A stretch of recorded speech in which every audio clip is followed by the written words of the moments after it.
Hello, hello, hello, everyone. I am Synolve. I'm your host. Welcome, welcome, welcome. Well, I am so excited today. I tell you that every time. I really do. But okay, I'm excited today. I'm so excited because I have an amazing, amazing guest. And so I'm going to let a few of you come in. What's really awesome? I'm going to tell you what's really, really awesome when you invite a guest and they are promoting and sharing about the video as much as you are. Like, in fact, you're like trying to keep up with them because they understand what it means to really support each other and really, really in this YouTube creator economy, creator space, they really understand what it means to go out and market and promote and really share. And I'm just really thrilled and honored to have this guest today. My guest is Kallen Isaiah Diggs. He's a phenomenal creator. He has been sharing and assisting this morning, just being really phenomenal, doing all the things that an amazing guest would do. But what can I expect? He is a content creator.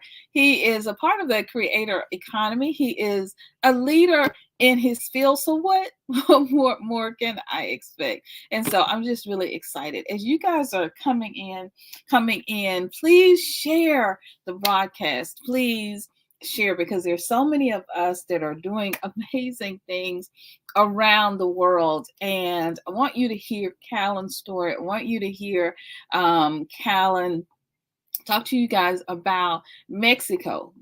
Mexico is so close, right? It's so close to us, those of us who live in the Americas. And so if you are looking for a quick way to get out or a place to go jet quickly and have an amazing vacation, then Mexico is definitely an option for you.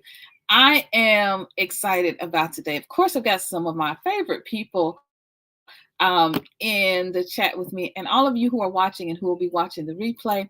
There is the amazing Milton. Hubby is on deck.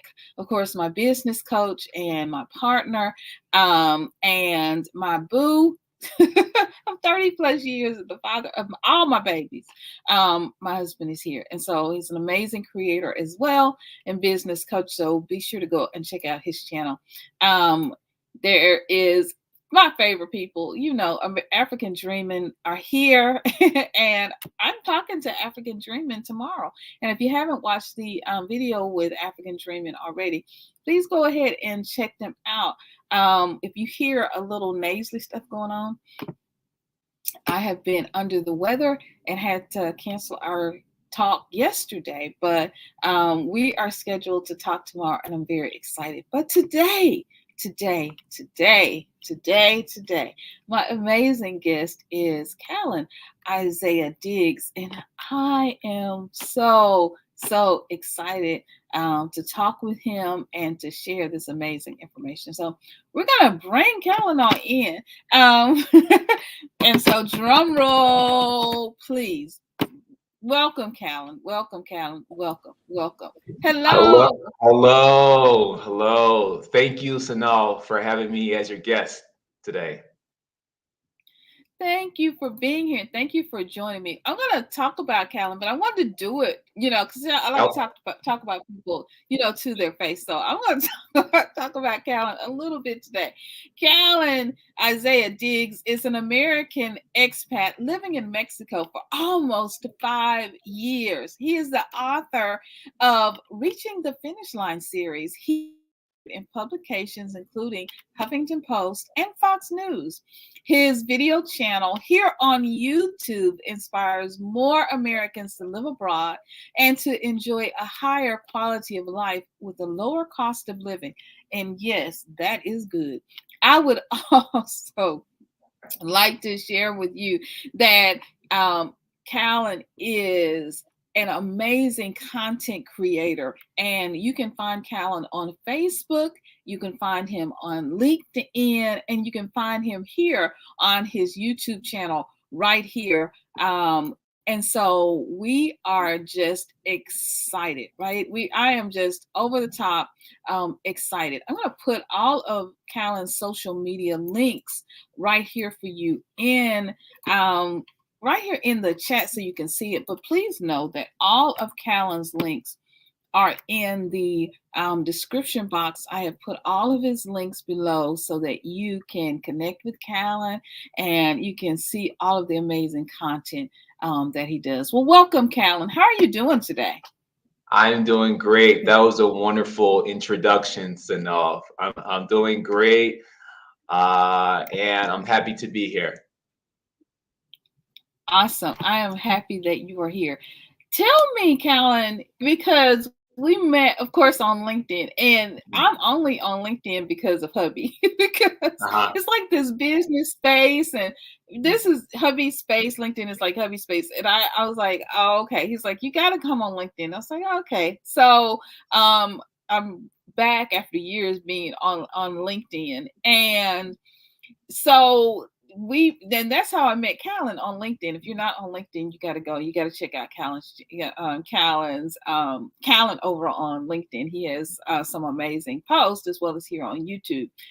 But being a content creator, it's like an odd space to be to be on LinkedIn. You get to meet a lot of amazing people.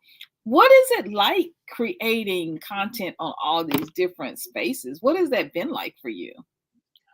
Well, I try to take a syndication approach, So what I do is I essentially make the video for YouTube, but I try to find a way to modify it that it best serves the other followers on LinkedIn or on Twitter. Like, for example, when it comes to Twitter, I have to use less characters because that's the type of platform it is.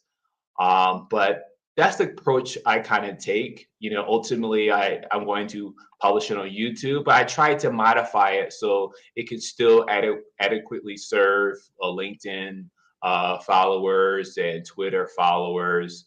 And yeah, and also I use other platforms like DTube and another one's called Odyssey. And with those platforms, it's very similar to YouTube. But you can also earn like cryptocurrency by posting your videos. So yeah, I try to cast a wide net to serve as many people as possible. I'm taking notes, guys. If you aren't taking notes, you should be, because I just wrote down, of course, Twitter, which I really have to do better with Twitter, but also DTube and Odyssey, which I had not heard of. So, and you're saying they're very similar to YouTube. Yeah, actually, it's interesting. DTube almost looks exactly like YouTube, like literally. Oh, When you go there, you'll see it's D.tube. It almost looks exactly like YouTube. And really, you don't have to do a whole lot. You could just take your YouTube link and you post it in the upload bar, and your video is now on DTube. It's as simple as that. There are other things that you can do, but every time you post a video on DTube, you get a portion of cryptocurrency, of the local cryptocurrency. And so far, that has been doing moderately well. So that's one way, and it doesn't take up a lot of your time. Typically, after I'm finished publishing on YouTube, it takes me maybe 2 minutes to republish it on DTube, and that's it. that's it. Now, are you doing, because I'm getting all in your business now. Are you doing, we are in this creator space talking about creator economy, talking about what it is to be a content creator and the amazing opportunities that can bring. And of course, we're going to talk about Mexico, y'all. So hang on.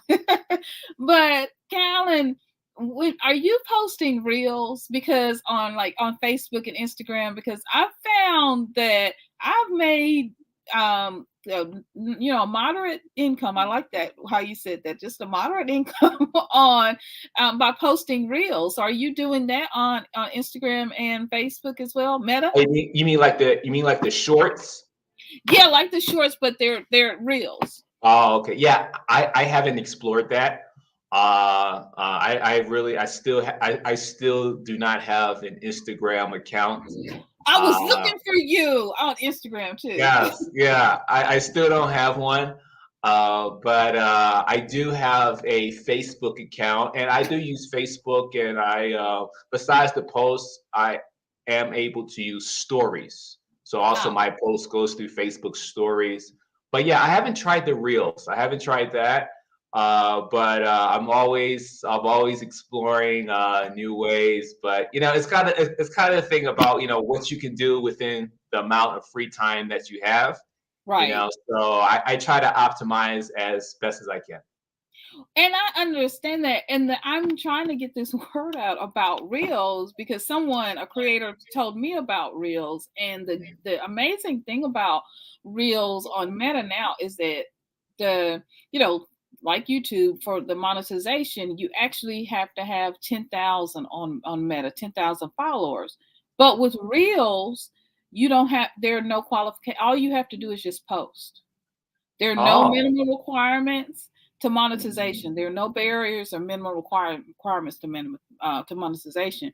And the same thing with YouTube. Um, there are requirements to be monetized for your long videos, but with your shorts, there are no minimum requirements. Anyone Oh. can draw out of the creator fund. So that I think they're trying to really compete with TikTok. Oh, I see. Yeah, I'm not on TikTok, so I don't know much about that either. I have to say, like, I'm young, but I'm not that young. So, like, I guess I'm part of the millennial generation. So, a lot of the Gen Zers, they're more technically oriented with the Mhm. social media than I am. But I still try to learn as much as I can. And as I said before, I try to optimize within the amount of free time I have. That you have. Yeah. Kallen is a busy person, y'all. I'm just saying. And I am just so glad and so grateful that he was able to take his time out today and talk with us. And so, But Kallen, where are you? you're doing some amazing work too, and I Thank realized you. that, and I saw several similarities that we have, and I felt that there was a connection there, and this is why I saw that you did herbs, Yeah. herbalist, and that's something I really resonate with because I graduated. Yeah, I see you. I graduated with a master herbalist certification from a school in New Jersey. Okay. And that was a very great program. I really learned a lot. And that was always my go to approach. When I didn't feel well, I kind of see what the herbal pharmacia had to say about Right. certain health conditions. So yeah, when I saw that on your profile, I said that was so cool. That was so cool. And all the other interviews that you have with other expats, I think you're doing amazing work.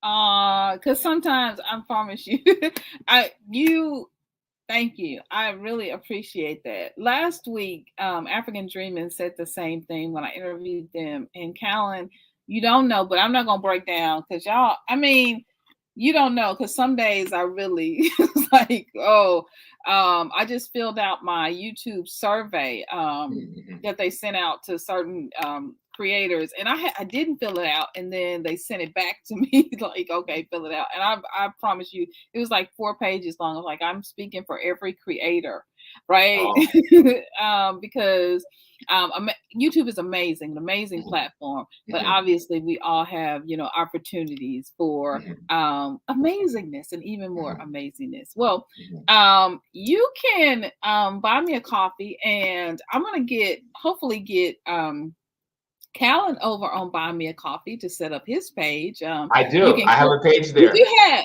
I do. good. I have a page there. Okay, well, I have a page you gotta there. send it to me so I can put it in the description box, right? Okay, So I will. you can support both me and Kallen, Isaiah Diggs over on Buy Me a Coffee. But you know the fun thing um about herbalism is that it's trial and Mhm, trial and error. I have found a really amazing remedy for mhm, swelling because I have allergies, really bad allergies. So mhm, I found a really great sort of recipe um, for the swelling. But I mhm, have hives if I eat certain things or if I come around pets or or different things or mhm. dyes.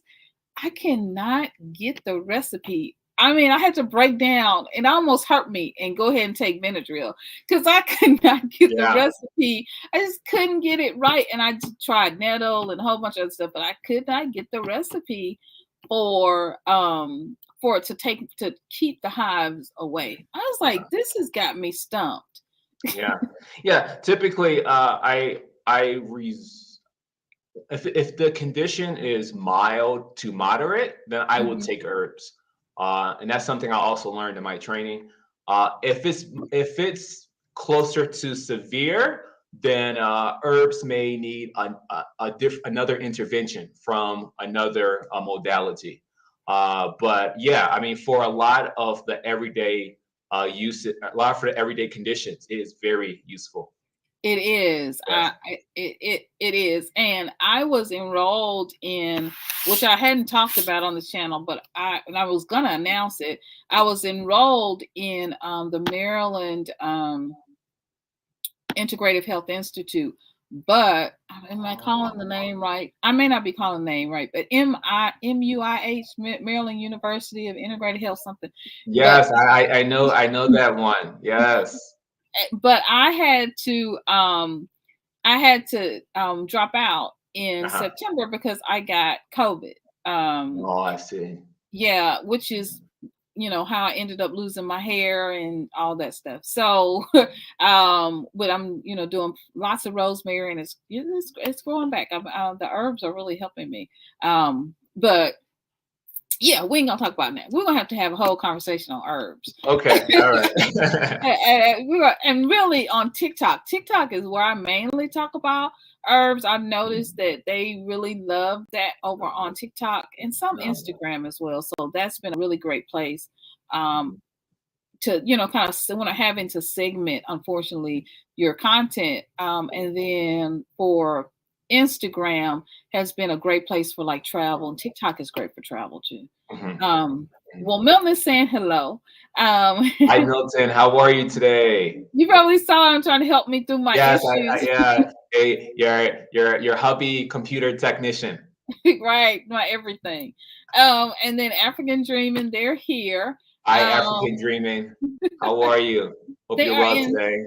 yeah, they're in Tanzania. And so Milton's saying hello, Callan. Hello. And so Milton would like to know, where in Mexico are you? Currently, I am in a city called Puebla. Puebla. Puebla, huh? And Puebla is 2 hours from Mexico City, and it's the fifth biggest city in Mexico, and it is a very cosmopolitan city. They have a very colonial downtown, and yeah, it's a very well developed city.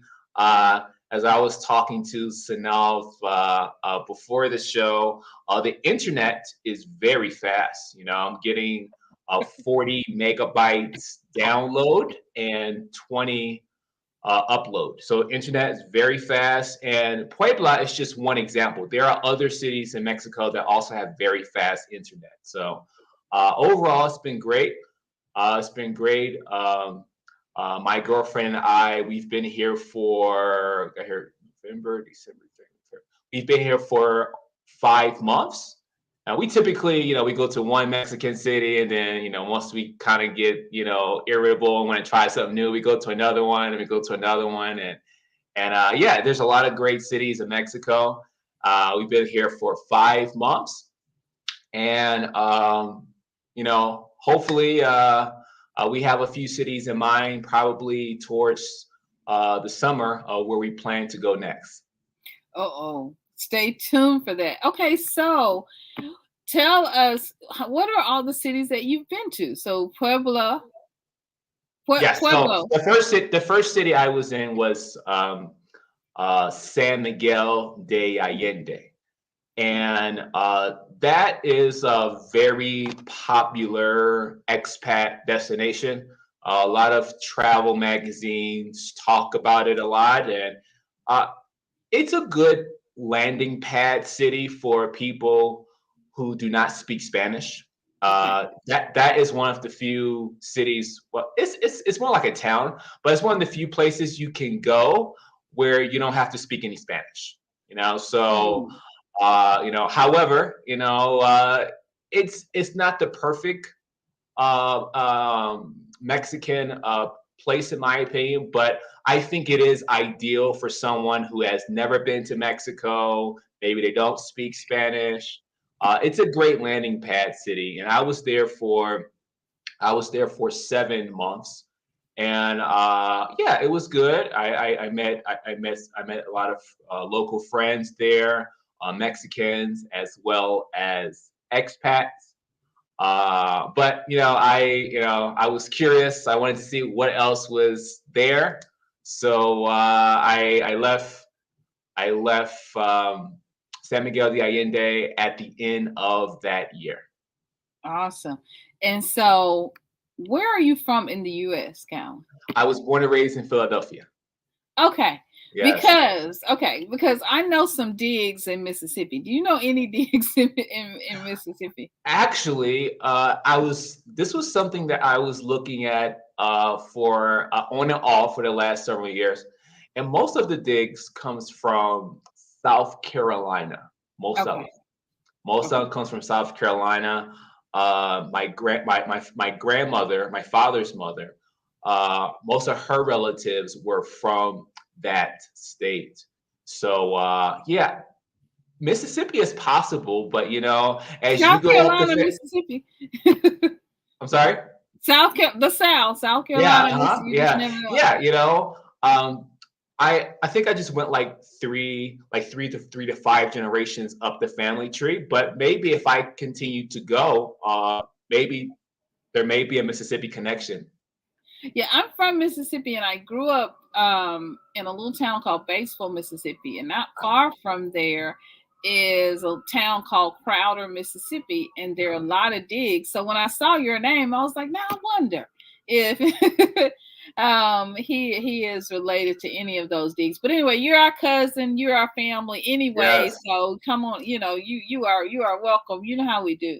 So yes, you are welcome. yes. Well, why did you choose Mexico? Why did you choose Mexico? Well, it's close.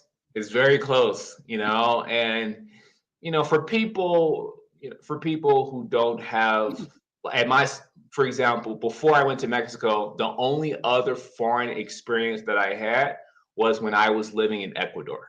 So that was the only other foreign experience. So Mexico was my second country as an expat.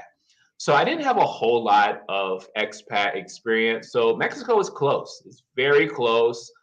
Whether you're flying from uh, Dallas or Houston or Los Angeles or even Philadelphia. Philadelphia has direct flights from Philadelphia to Cancun, and it was only 6 hours. So uh, almost anywhere in the U.S. is a relatively short flight to Mexico. So sometimes something goes wrong, if there's an emergency, and you need to, like, for example, my parents are old, so if there is any type of emergency, I need to get back home as quickly as possible. Well, I can and fly back to the U.S. Also, to I have a car here, so driving to driving back to the border of the U.S. is fun. It's it depends on where you are in Mexico. Like if you are in Cancun, oh, that's a long drive to the border.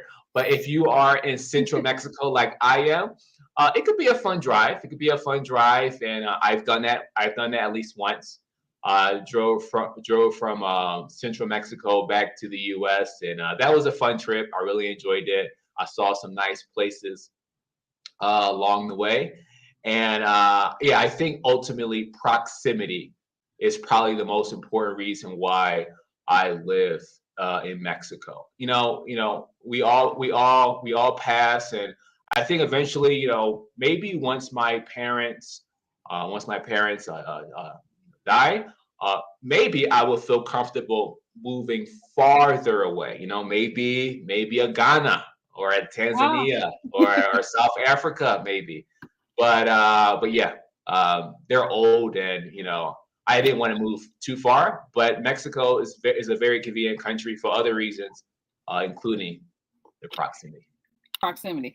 And so you've lived in a couple of cities with your girlfriend. So solo traveling, but also traveling as a couple. Now, Yes. not to get too much in but is your girlfriend, is she from Mexico? Did you meet her there? Yes, she is from Mexico. Okay. She's Mexican.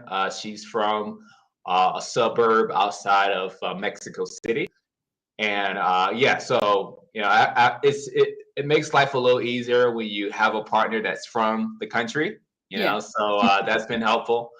Uh, but so the first time I came to Mexico, though, I did not know her. We were not together. And this is why I went to San Miguel de Allende, because it was a great landing pad city. And there's other places in Mexico like that. Like there's Lake Chapala. There's that area. I've heard of it. Also, it's a beautiful area that surrounds a nice lake. That's also a great landing pad for people new to Mexico, or people who've their first expat experience. Nice. And so language, has language been a barrier, or did you take Spanish in college or high school or? Yes. I took Spanish in high school. Did that for I think I had at least about one. I think I had like one semester. And then I also took a few Spanish courses in university. But it's not the same. So No. when I even after I passed those classes, I didn't still feel like I was fluent enough to have a conversation with someone. I think the most of the uh, progress that I had was living in Latin countries. Living in Ecuador and then living here in Mexico. Also, I lived in Spain. So those immersion experiences, I would give the most credit to my Spanish fluency. What I mean, because I really want to know what just makes you have the courage and just be inspired and just, I don't know, just excited enough to just pack everything up and move or go to another country. And I'm saying this because I see this in my daughter. My daughter has our daughter has been to Costa Rica. She's been to Guatemala. She just got back from Jamaica. So what is that spark? Do you know? I think it's curiosity. I think that's the main spark. You want to see, is it better elsewhere? Is something better elsewhere? Maybe, for example, maybe it's the 9 to 5 grind, or maybe it's kind of retirement. Maybe for retirees, they want to see if they could have a better retirement elsewhere. I think it's mainly because of curiosity. There is this wanderlust and also adventure aspect too. And for me, I just felt like my life in the U.S. was getting kind of stale and boring, and I did a lot of things in the U.S., but I just felt like I wanted to experience what else was out there, and I wasn't deterred by a lot of times. So they have this travel State Department website, where they tell you, Yeah. oh, don't go here, don't go here, don't go. It's dangerous. It's dangerous. People getting kidnapped. And all that. And for me, I did allow that to deter me because I know that there's always two sides to a story. And I've always seen people on YouTube having a great time in places like Jamaica and places like Mexico and places like Grenada. And I'm like, well, they're not kidnapped, obviously, so maybe they know an area that's pretty safe. And that's what inspired me to not be deterred by all these government travel state warnings. And yeah, that did not stop me. And that's what kept me traveling. Wow. Well, I am glad, along with all of my guests here who are watching here in the chat, and those of you who are watching with us, and those of you who will be watching the replay, welcome. I am Synolve, and this is Kallen Isaiah Diggs. You can find Kallen on his YouTube channel, and I've left the links here for you to be able to connect with him. But also, Kallen, all of his description and ability to and all of his description, his bio, all the information about him are linked in the description below. That's what I was trying to say. I was getting tongue tied. Let me drink a little tea. All right, so he has an amazing story and is a world traveler. He's doing all of the things, of course, that all, if you're a part of this channel, then you are, Kallen is just speaking our language. He's doing the things that we all are planning and are wanting to do, living just an amazing life. And it's very exciting. So I want you to please go over and support Kallen. Go over to his YouTube channel. We're trying to get him up to that 1,000 subscribers and 4,000 watch hours. So support him, and share, right? And then Yes. connect with Yes. each other, because that's what we're here to do, to support and to connect with each other. And so African Dreaming has a question. Do you plan to be more nomadic, or do you plan to settle in Mexico long term? That's a great question. Well, I think probably I'm going to we're going to settle in Mexico probably more long term. It's been harder to travel, the past 2 years with the pandemic and the travel restrictions, and also the inflation. Certain countries have experienced more inflation than other countries. Fortunately, in Mexico, minimal inflation. Sometimes when I buy things in Mexico, it's almost like I'm getting it for free. Uh, so yeah, I would say, also too, my girlfriend, all her family is here. She has one sister in Italy, but the rest of her family is here in Mexico. So yeah, I'm thinking probably Mexico long term. But I would say maybe throughout the year, maybe once a year, we will go to possibly a new country for a season. Ah, that sounds awesome.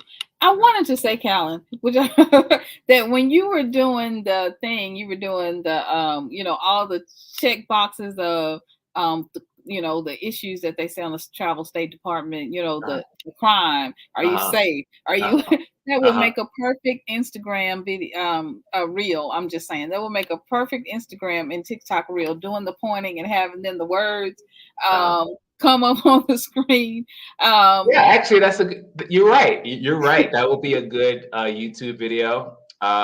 Because, I can't speak for every country because I haven't been to every country, but at least with Mexico, most of the places that they are, saying, oh, like scaring people about, most of these places are not an issue. There are a few places in Mexico that you need to be careful, of course, but most of those places are not a Uh-huh.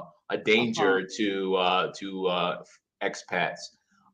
Because I've been to a lot of those places. You know, for example, they talk about San Miguel de Allende is in the state of Guanajuato.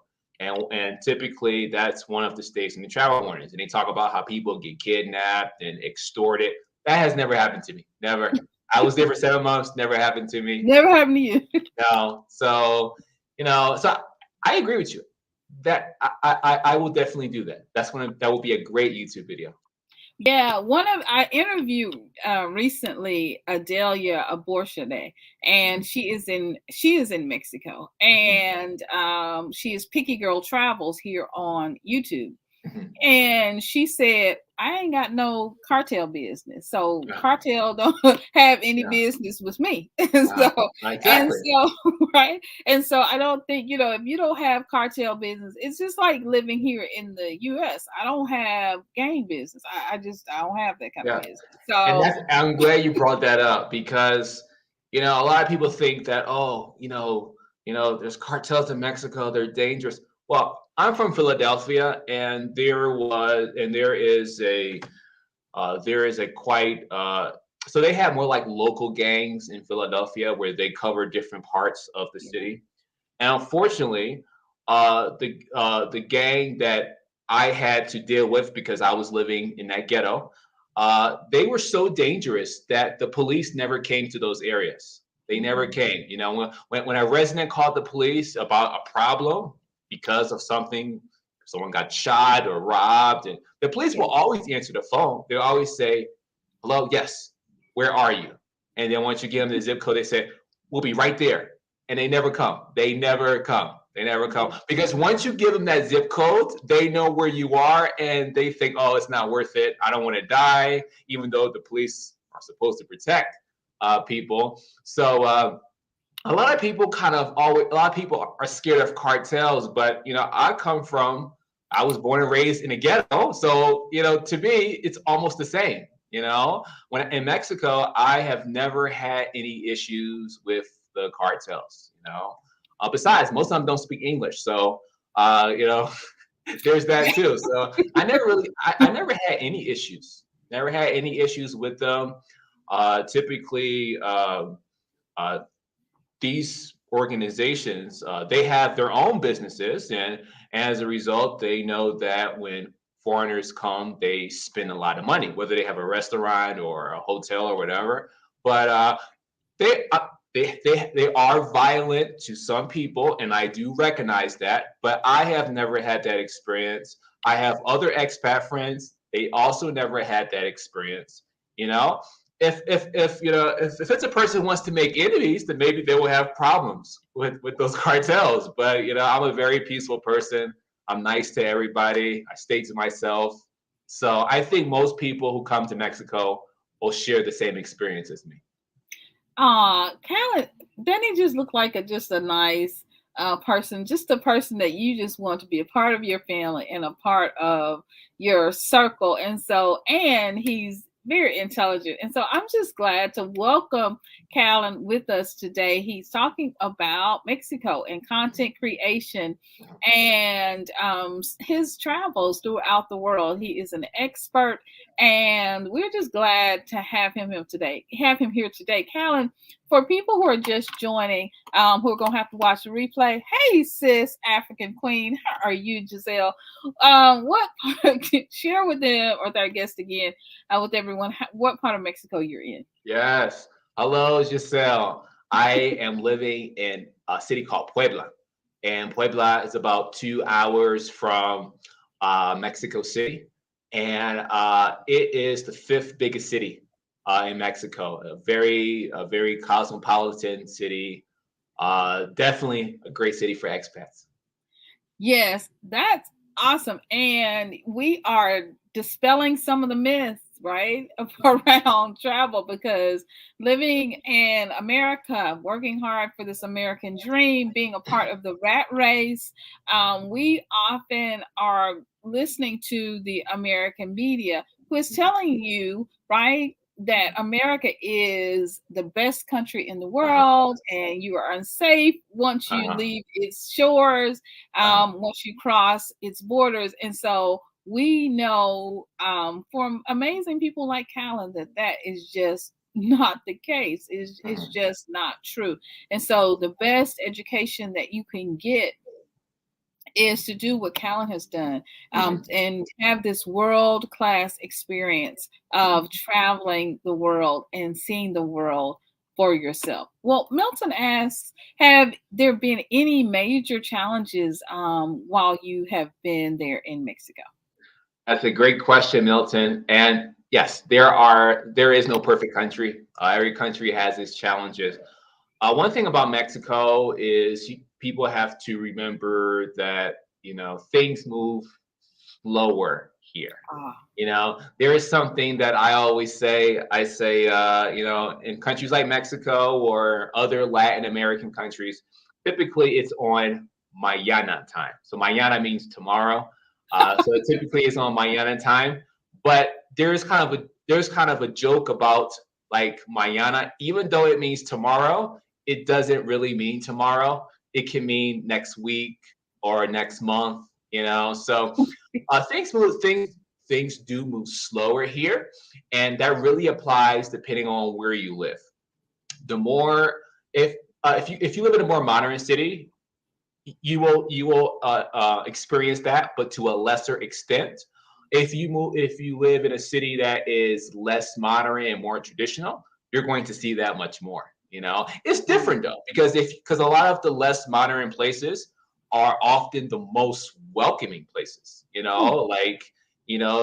almost like they're happy you're here, and you'll have a bunch of neighbors. They'll bring you food like tamales and other things. So it's different. It's different. It's like, okay, if you really want to be immersed in like the community, well, you're going to have to accept that trade-off, which is, again, things going to move slower.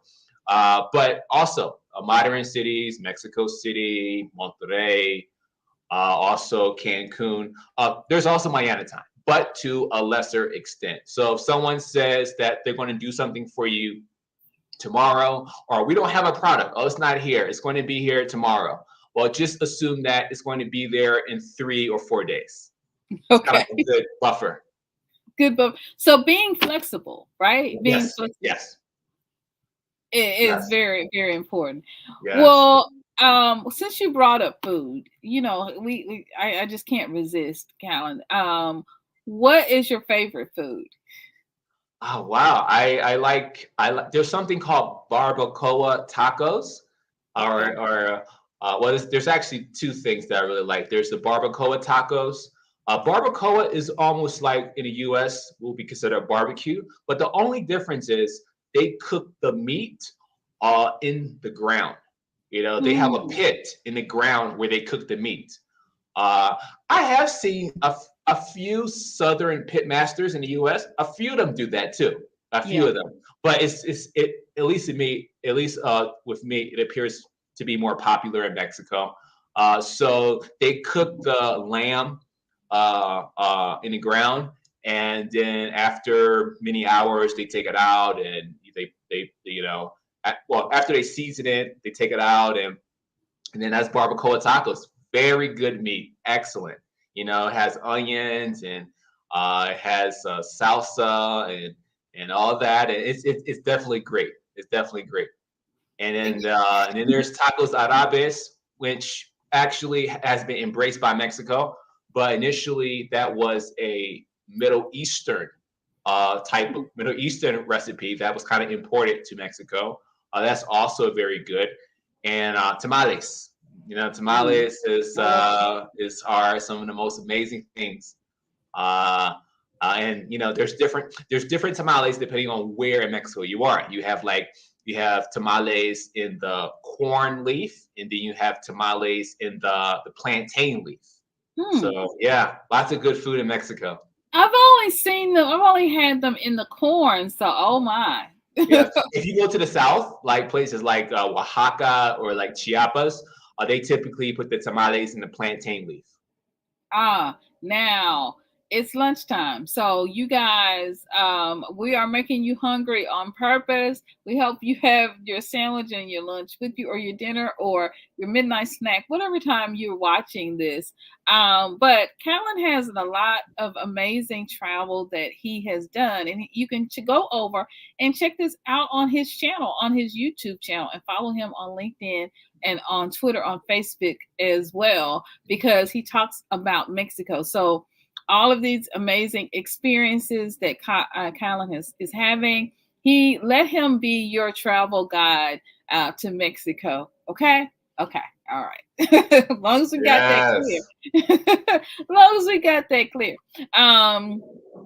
Milton is asking a very good question, and that is, how is the financial climate? Is it hard to open a bank account or to do business in Mexico? Also great questions, Milton. So the financial climate, as I said before, minimal inflation. Everything is negotiable in Mexico. Like in the US, if something is $3, you have to pay $3. There's no negotiation. But in Mexico, you can always negotiate. So that helps. So I think the financial climate in that aspect of pricing and affordability, I think that's good.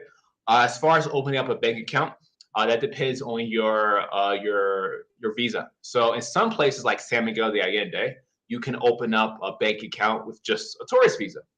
But in other places in Mexico, you have to be at least a temporary or permanent resident to open a bank account. So it depends on where you are in Mexico.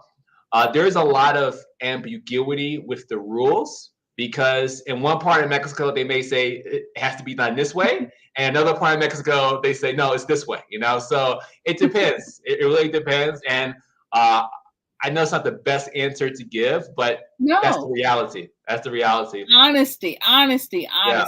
and Yeah. love that. And that's why you're here to Uh-huh. offer your expert opinion, and we Uh-huh. absolutely love that. About the business, there's a, I made, the last two videos, the last three videos, more or less, I talked about it briefly, but there's something in Mexico called the informal economy. Hmm. And an informal economy are people who have businesses, but they are not paying taxes. Like for example, it's the old lady 2 blocks away who's selling tamales, and there's a line all the way around the corner, people waiting to buy their tamale, and she doesn't pay taxes. So there's a lot of informal businesses like that. As a foreigner, in some areas you could be successful and have no problems, but in other areas it might not be a good idea. So probably the most safest way is for to get permanent residency. To get permanent residency, that'll probably be the safest way to open up a business.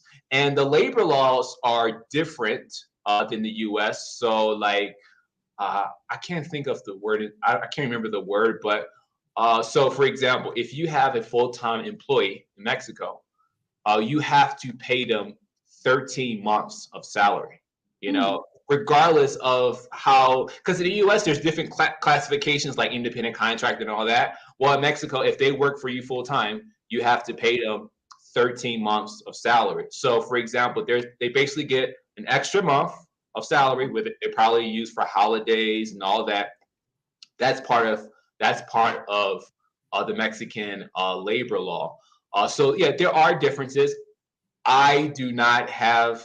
I mean, I work online, but I do not have a physical business in Mexico, so I don't know everything about all the rules. But what I stated is some things that has always been commonplace. Now, do you have permanent residency, or is that something you'd like to discuss? Yes, actually, I have to go in the fall. In the fall, I will be able to claim my permanent residency. So basically, yes, I'm very happy. I'm very happy about that because when that happens, if I want to, I can stay in Mexico permanently, and I won't have to worry about a tourist visa or renewing any other visas, because in Mexico, it's permanent. There are some other countries that say, oh, we're going to give you permanent residency, but they have these caveats and other rules. But literally in Mexico, permanent residency is permanent. So I am very excited about that. And I'm looking forward to that. Now, to get permanent residency, this is another kind of funny story, because typically you have to start the process at a Mexican consulate in the USA, but it depends on which Mexican consulate you go to. Because, for example, even though I met the financial requirements for permanent residency, they still denied me on the first time because they said that I was too young. That was their rule. However, if you go to certain places, like for example in South Texas, and you apply for permanent residency, if I would have went to South Texas instead with my income statements, they would have gave it to me immediately. So it depends on a consulate, because again, they have their own rules. But if you have to go to temporary residency first, you typically have to be in Mexico for 4 years, and then after 4 years, you can apply for it. Awesome. And so these are the types of things that Kallen is sharing, and will be sharing, and will continue to share this insider knowledge about Mexico, things that you and I just may not know, or will have to try to stumble and figure out. And we are blessed to be able to be recipients of all of Kallen's experience. So now he can tell you, go to South Texas and apply, because yes, I recommend that if you want to get it almost immediately. I think it's McAllen, or it's Laredo. That's the city. So Laredo, if you go there, you have of course, management changes, administration changes, but if you go to Laredo, you have a very good chance of getting permanent residency regardless of your age, as long as you meet the income requirements. The income requirements. Well, Kallen, everyone is enjoying you. African Dreaming just subbed. Welcome, African Dreaming. Hope to see you soon. Thank you. Yes, this is awesome. So I'm so glad that you are you are here with us and sharing such great information. Of course, we talked about cartel and cartel business. We ain't got none. And so got 99 problems, but cartel ain't one. And so Memphis, as Milton is saying, has a huge problem with gangs, like many cities, urban cities. Philadelphia too. In the US. Too. And this is the reason why, unfortunately, my parents still live there, and in that same neighborhood, my parents are kind of rigid, they're kind of stubborn, but yeah, like Milton said, there's lots of them in Philadelphia. And unfortunately, people in the US are paying taxes, but unfortunately the people in the ghetto that pay taxes can't even have the police to come help them. So yeah, it's horrible. So when people think that, oh, well, I don't want to go to Mexico because I heard this on the news about the cartel. Well, I heard this on the news about the cartel. Well, if you come from the ghetto, if you're born and raised in the ghetto like I was, well, it's all relative, So and also being in Mexico, as I said before, I have never had no experience or confrontation with any cartel. It's been very safe and quite peaceful. Quite peaceful. Well, TD has a question for you, Kallen. Besides Puebla and San Miguel de Allende, I'm getting my practice in that right. Look, which other cities have you visited? Which he covered a few, but we'll recap for those of you who will be watching the replay. Where did you find the best food places to see? Yes. So we'll start with the first question first. So visited. Okay. So visited. I visited a lot of cities when I first came to Mexico alone, and then I visited others with my girlfriend. And I would say that the first time I came, I visited cities. It was like Guanajuato. So Guanajuato is a state, but it's also a city. That's kind of the capital of the state. That was a very nice city, very beautiful. very beautiful. It's very hilly, very hilly. So, you know, I have to say you have to kind of be in moderately good shape, you know, for a city like that, you know, but it's a very nice city. I had a great time there. But even for me, you know, I'm skinny.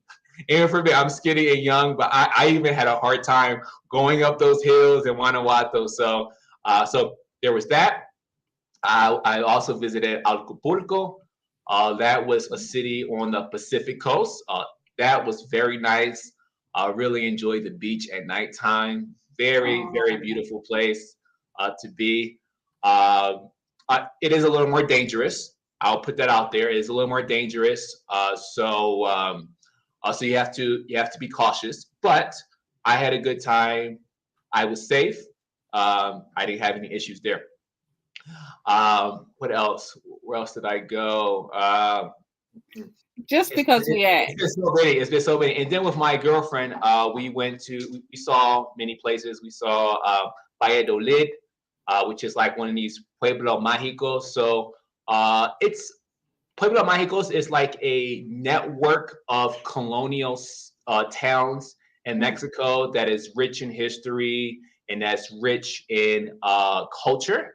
And we had a great time there. It's a very beautiful place. It doesn't get a lot of tourism, so I think it's a place I would recommend a lot of people to check out to kind of experience kind of nice, peaceful without feeling kind of overwhelmed with other tourists. That's in the state of Yucatan on the coast. Wow. So there's that. Also, I need an ebook. I need an ebook. I'm sitting here and I'm thinking, Kallen, this needs to be in a whole ebook. Yeah. Yeah. You know, it's interesting. It's interesting because I can make a recommendation now, and maybe 2 years later, you know, what I recommended may not be a good recommendation anymore. A lot of people are coming to Mexico, you know, for many reasons. You know, for example, you know, Australia is still one of the countries that still has a lot of lockdowns. And a lot of Australians, you know, when there was a moment in where the government like kind of had a temporary a lift of the restrictions. A lot of Australians, from what I've read, they have left there. A lot of people from the UK have left the UK for Mexico. So, you know, a lot of people are, at least maybe they're not staying in Mexico permanently, but they're at least coming to Mexico because they're curious and they want to see if it's a place that they can live permanently. So also another question, where did you find the best food and places? Typically, the best places is usually around the downtown area. I think that's the case for any city. And Mexico has a lot of colonial downtowns that are very beautiful to see. Free museums, cheap museums. You know, like literally, like in the U.S., you might pay $25 to get into a museum. In Mexico, you'll pay $3, maximum $5. You know, so you know, as I said before, sometimes things are so cheap here, it's like it's almost free. So yeah, so I also recommend you know the downtown area specifically, but there's also some museums in other parts of the city that might be worth checking out. And the foods, there's a lot, you know, that could be a whole video in itself. But okay, you heard him say that's a whole video in itself. So you're gonna have to go to his channel because you're gonna have a food video. Yes, yes, yeah. You know, and I actually, well, I have a food product video about Mexico because I used to get a lot of questions. People say, well, you know, I think Mexico is interesting, but they probably don't have soy milk, or they probably don't have coconut milk, or they probably don't have gluten-free this, you know? And surprisingly, Mexico has all of that, you know? So I actually did a video about that.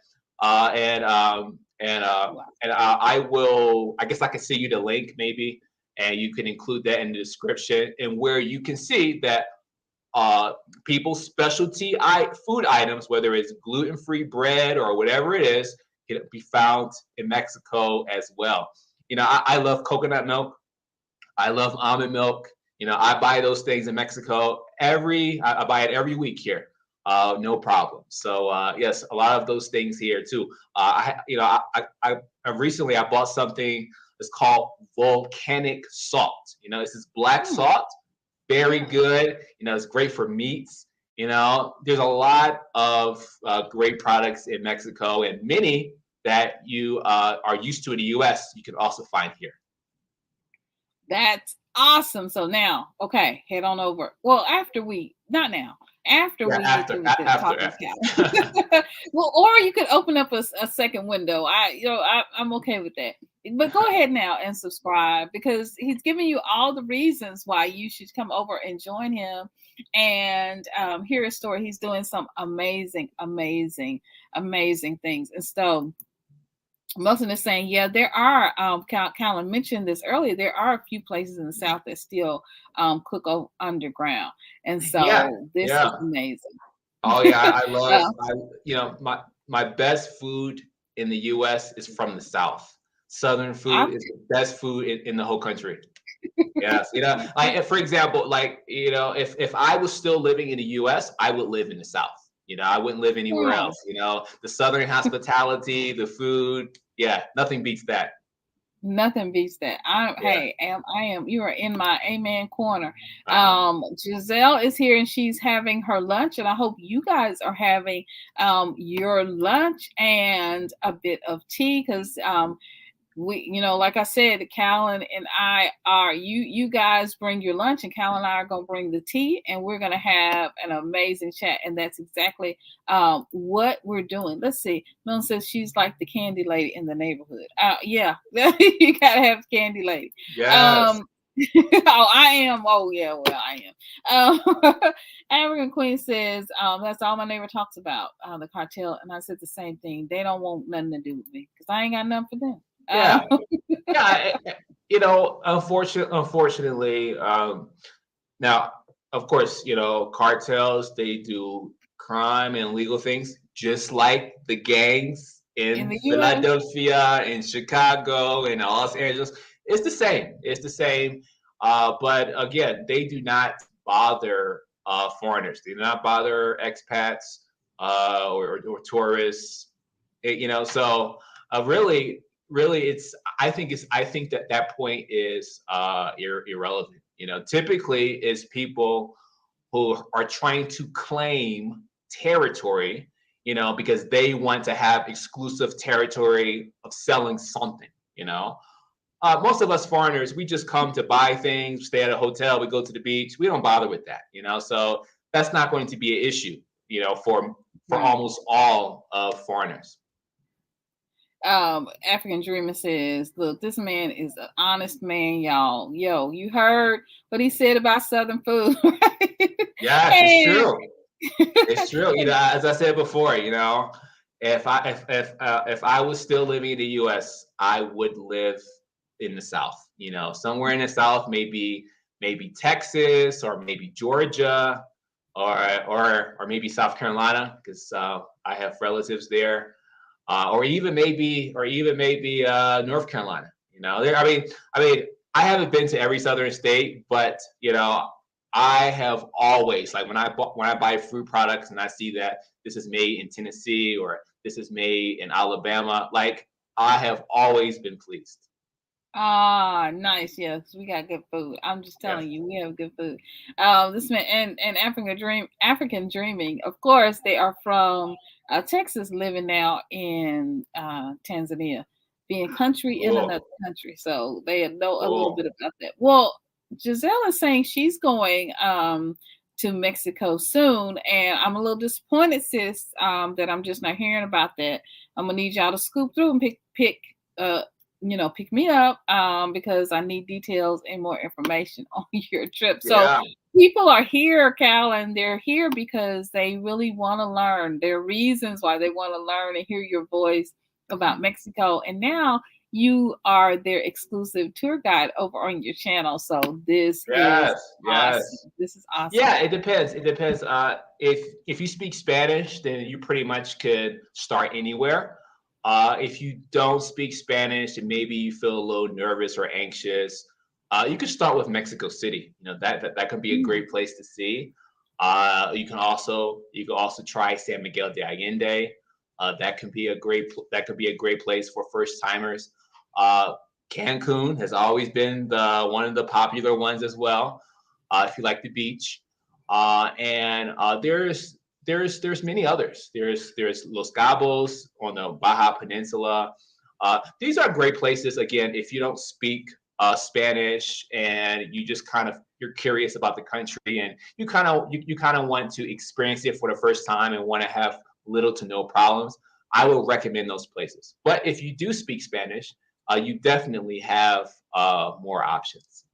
More options. See, because Kallen is our exclusive, tour guide for Mexico, and so he's right up there with these amazing channels like the Yarbrough and Stephanie Perry, Yes, I know the and Yard Bros. Yes, right, they're and, great. They're great. and and Picky Girl Travels the World and Sheeta D, who have such amazing things to say about Mexico. And so when you think of these amazing channels that are talking about Mexico, think about Kallen Diggs, because he is definitely an expert and definitely has some amazing points of view to share. Some things, cities that he's named, that he's been to, that you haven't heard other people and other creators mention. And so this is why I've invited him today and why I am so excited to be chatting with him. Well, what are some fun places? What are some fun things that you can do in Mexico?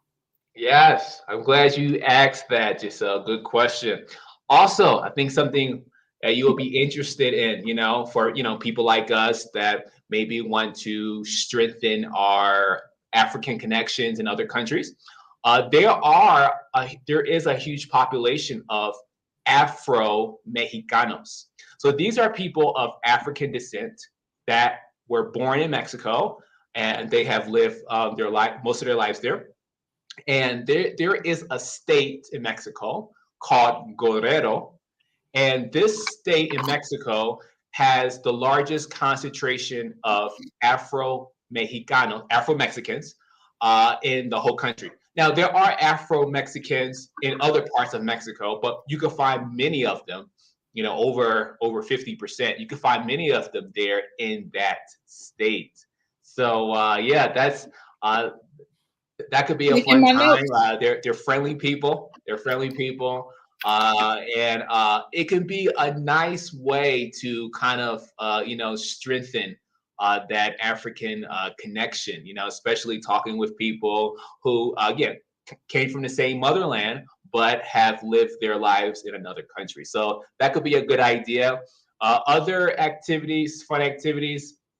I would say there's something called cenotes, Hmm. and it's like it's like a big body of water in a cave. It's a big body of water in a cave, and a lot of people do that. They do that for scuba diving, or sometimes they just go there to maybe just get their feet wet, or some people do some swimming there.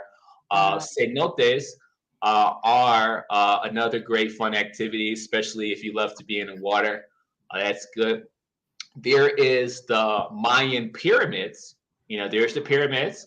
That's also a very beautiful thing to see. Some places they actually allow you to walk up of the pyramid. And that's a nice view. In many parts of Mexico, that's a very nice view. So yeah, pyramids, cenotes. Spending time with other Afro Mexicans. What's another one? Festivals. There's a lot of different festivals here in Mexico. There is a wine and cheese festival in, Okay, I'm uh, in. yeah, in Querétaro. Yes, and Querétaro is a small state. My girlfriend and I, we lived there in the past, and Mexico has really good wines, and that could be a great time. So I would say those are my top four. Those are my top four. That is awesome.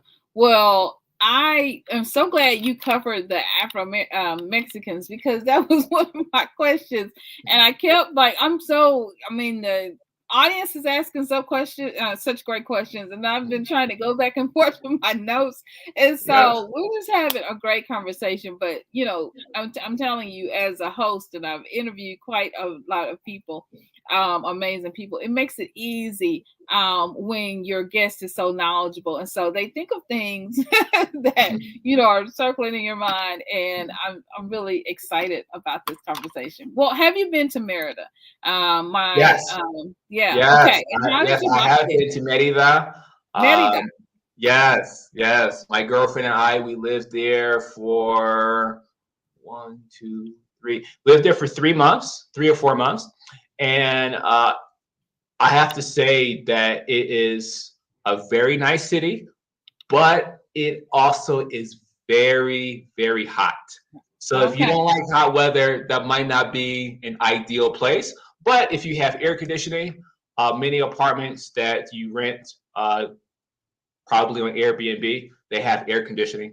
But if you're a person that likes to go out a lot, well, you have to keep in mind that it is very hot. Okay. During the day, there is not a lot of people outside because it's so hot. When I say hot, I mean it's like it's 9 o'clock in the morning and it's already 93 degrees. You Mm. know, and then sometimes by noontime it's 99. So Things keep saying. now to also to give the caveat, there is not a lot of humidity there, so it's like a dry heat. So it's not very humid, so that helps a little bit. But it is a very nice place. It's safe. There is a big expat community there. So if you want to connect and network with other expats, there's that possibility. So yeah, I will also add that Merida is a good first city for most people new to Mexico. Awesome.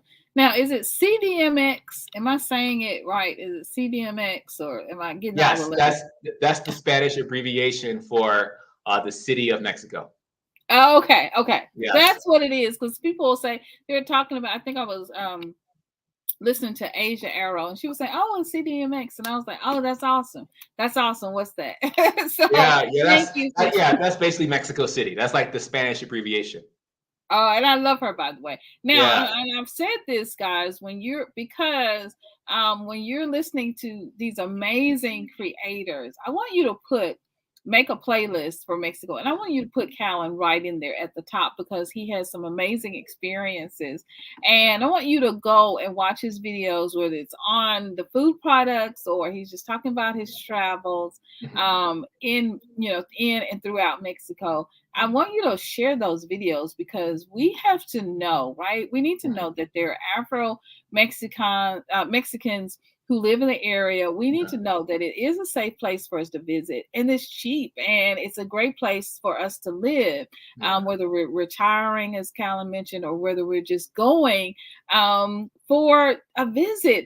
And when we get there, there's so many things to do, and there's food, and there are amazing museums and amazing things to do, and the hospitality is just really amazing. Yeah, So I it's have interesting too because a lot of Mexicans know a lot about African American culture. It's very interesting.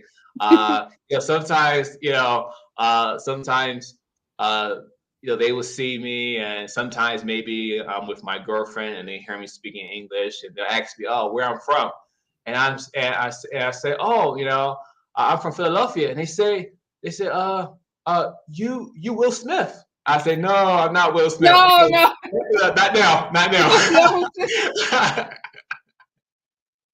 Let's put my Not hand now, down. not Let's now. put my hand down. Yes, but they tell me that they used to watch The Fresh Prince of Right? Bel-Air. Oh, They saw that in Mexico, The Fresh Prince of Bel-Air. So they know quite a bit about Black culture, and I think that's amazing. That's really that is. amazing, That and is. and and that's a great kind of icebreaker to make new friends. To make new friends, Yes. and everywhere you want to go, you want to definitely make new friends. So TD is asking, Which are the best beach towns in Mexico, and have you ever visited Cenote? Okay, well, that's a good question, They're hitting TD. you. Well, the best one, I haven't been to a whole lot of beach towns. I'm more of a mountain guy. I like to hike mountains. Some people think I'm crazy, but I like to, a lot of my friends from the ghetto, when I showed them the mountains I hike, they said, man, you weren't crazy. So, but I like mountains. I'm a mountain guy, so I typically kind of lean towards going to a lot of those areas. But I have been to several beach towns, and I've been to Acapulco, is a beach city. I've been there. Again, nice beach, beautiful. I really like it at nighttime. Very beautiful place. I've been to Tulum. Tulum has a very nice beach. I'm not much of a beach person, but I recognize that it's a very, very nice beach. Great for a lot of people. I wouldn't recommend living there, but for a vacation, for a week vacation, 2 week vacation, yeah, I think it could be a nice place to relax. Beaches, the water is very blue, and Oh, also it has a Mayan ruin. It has a Mayan ruin there, the pyramid there also too. So you could do both. It's nice. actually on the coast of the beach, so you can end up doing both there. So Tulum, that has a nice beach. Uh, there's also other beaches uh, called but these are off the peninsula of Mexico, like Isla Mujeres. They are off the peninsula, so you have to take a boat to get there.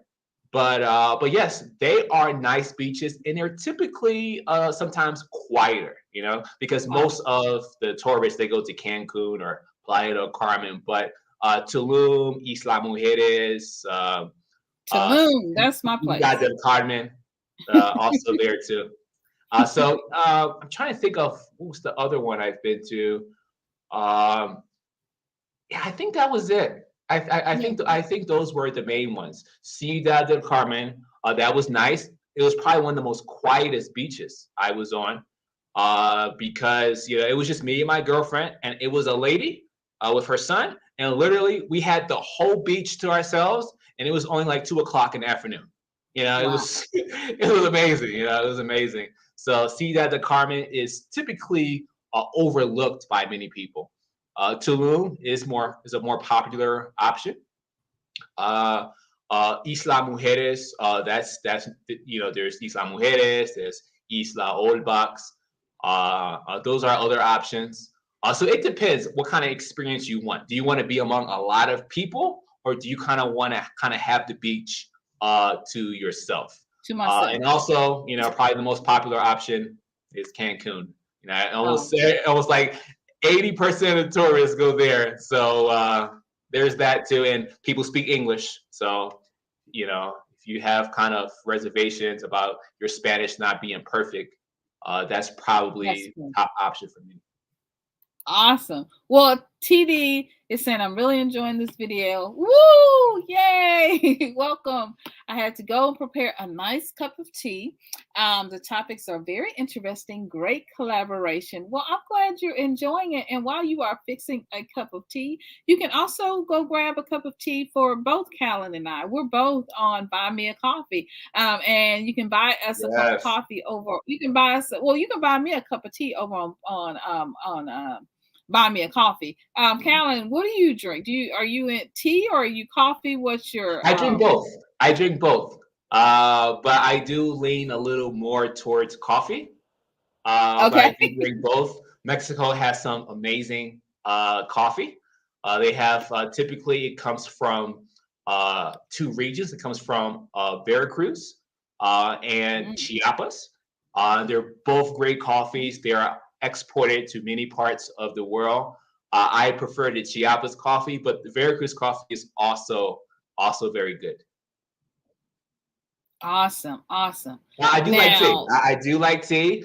And okay, one thing about tea in Mexico is you can get it very fresh. If you want to buy it in the box, you can do that. But you can also buy it very fresh, like the day that it's been picked. you can like buy it almost immediately.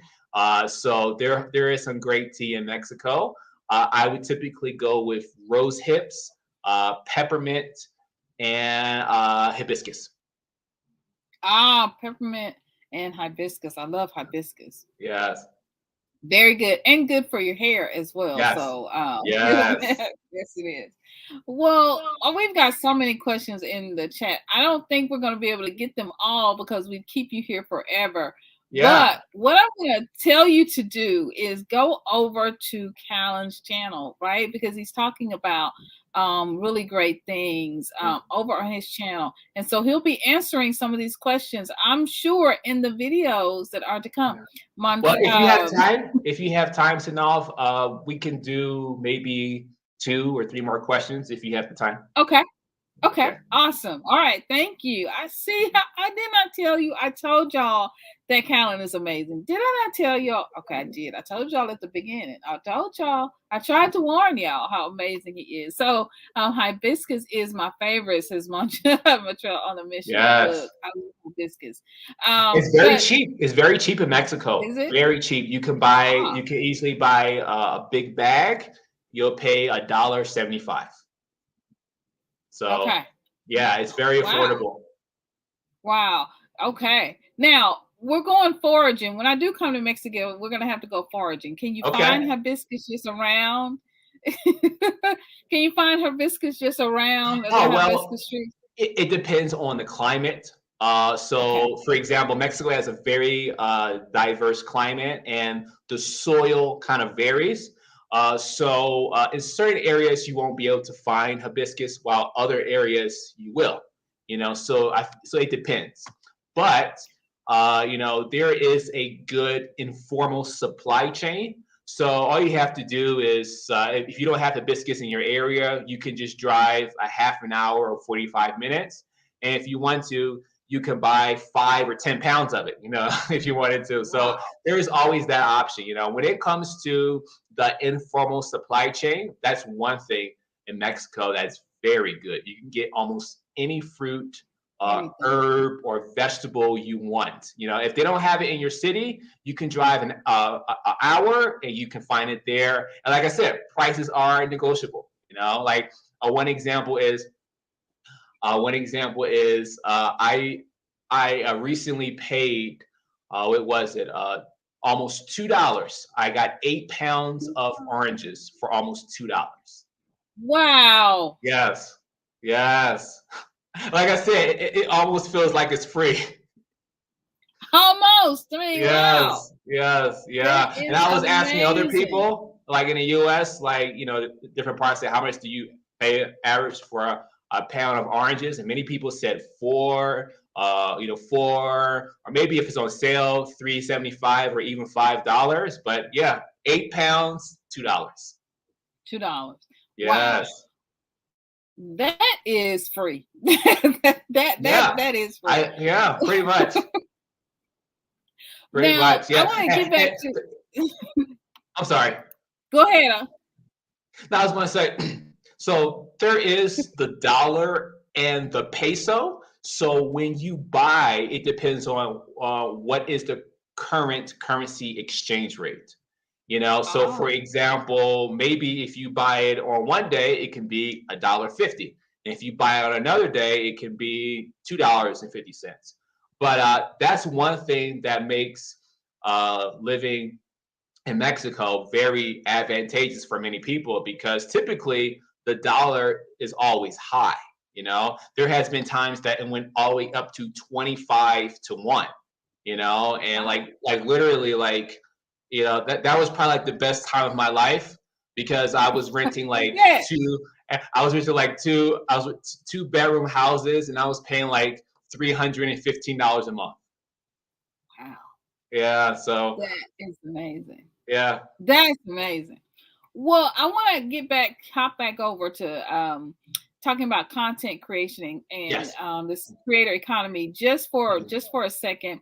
Milton asked the question earlier, and I wanted to make sure hit this, which is what is your most profitable platform? What's been your best platform for the creator For economy and yeah, for income, I would yeah, say yeah, for income. DTube, because so the thing about cryptocurrency is volatile. Like maybe you're familiar with Bitcoin. They're the same Mhm. type of kind of currency. So it's volatile. So sometimes it could be worth more than other times. But I would say overall, I would say DTube has been probably the most profitable for me. And of course, with DTube, that coin, which is called the DTube coin, I can convert that into Ethereum or Wow. Bitcoin, and from Bitcoin. So, and also there's a lot of other aspects. There's things called staking. A staking is where you take your cryptocurrency and you put it in a reserve account where you can get interest from it.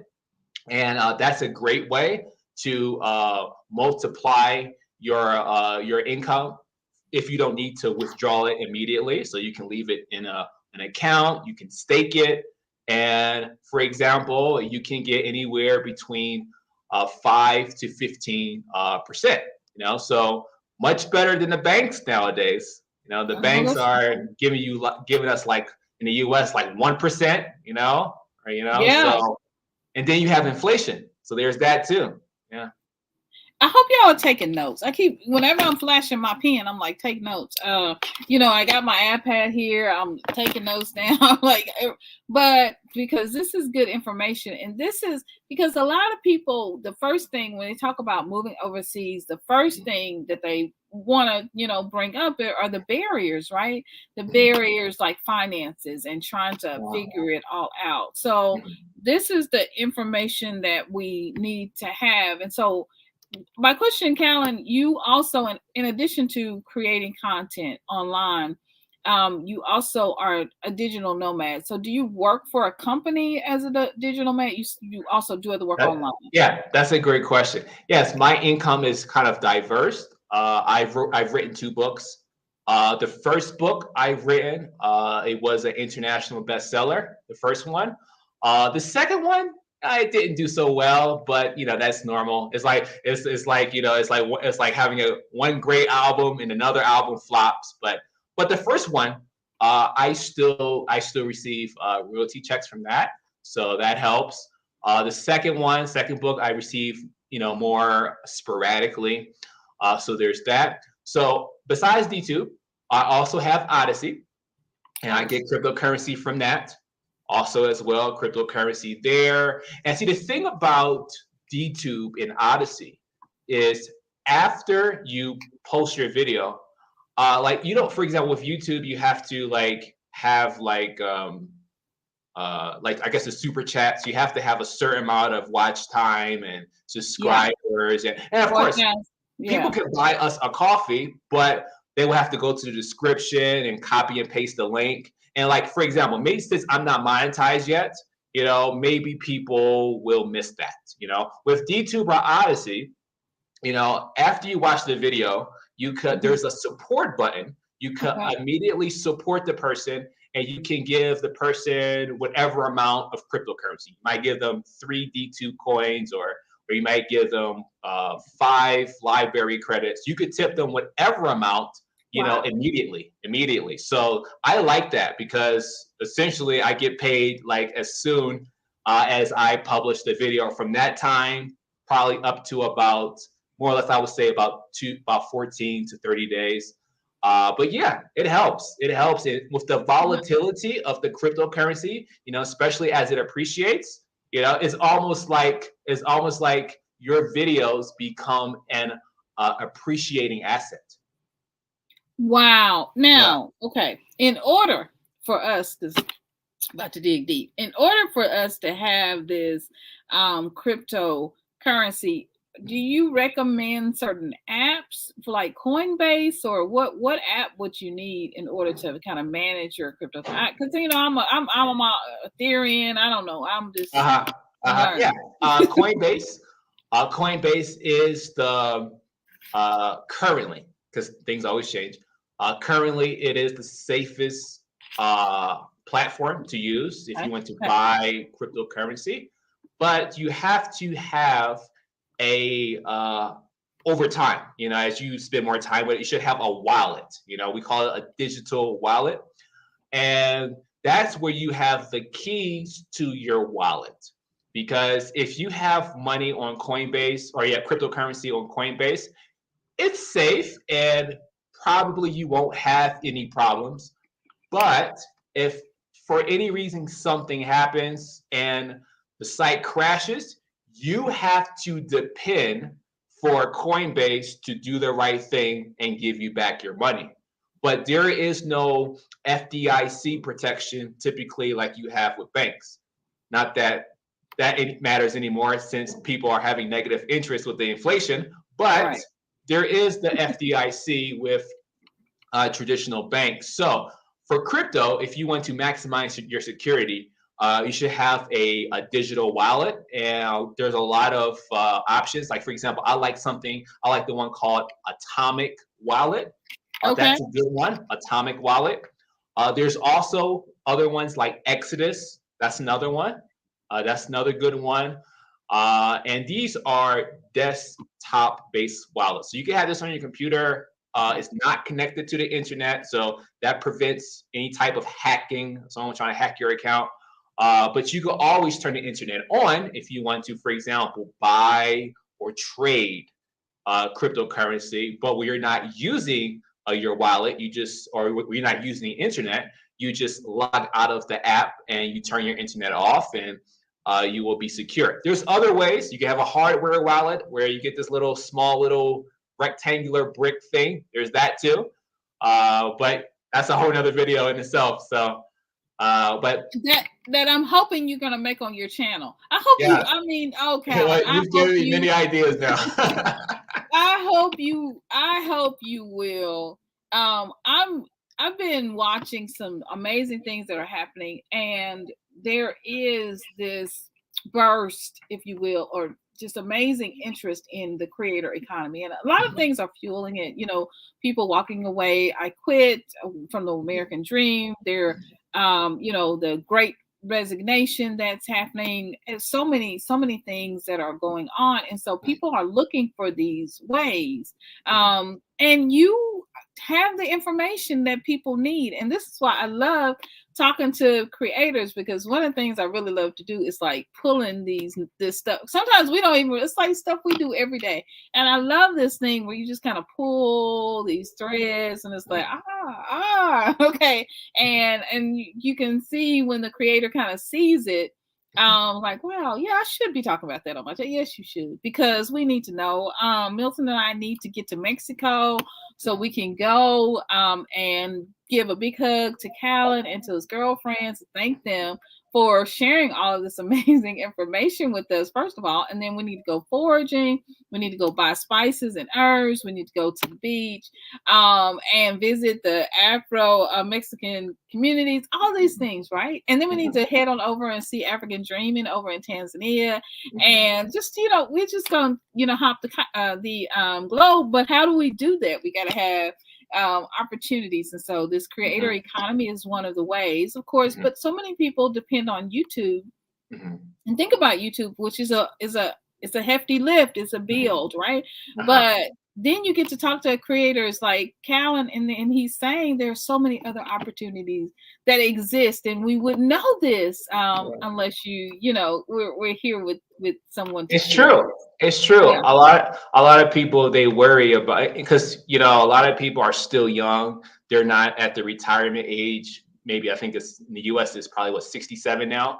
They're not at the retirement age, so they're still young, and maybe they don't have a whole lot of savings. They wonder, well, how can I financially sustain myself? And there are a lot of things that a person can do. Like for example, we talked about health earlier, about herbalism. There is I'm a part of a collective. It's called the Healing Arts Collective. I can offer that link later. Yes. It's called the Healing Arts Collective, and it's a nationwide network of holistic health professionals that offer their services at a sliding scale rate to people in need. You would definitely qualify for that, Synolve, and it's free. It's free. It's free to join, and basically basically it's a marketplace. It's a holistic healthcare marketplace. You create your profile, and basically, for example, they'll see your profile, Synolve, and you have to promise that you have to charge between like a sliding scale rate, because the promise is you want to offer affordable healthcare to the public. So you can say I charge $50 an hour, and this is my specialties.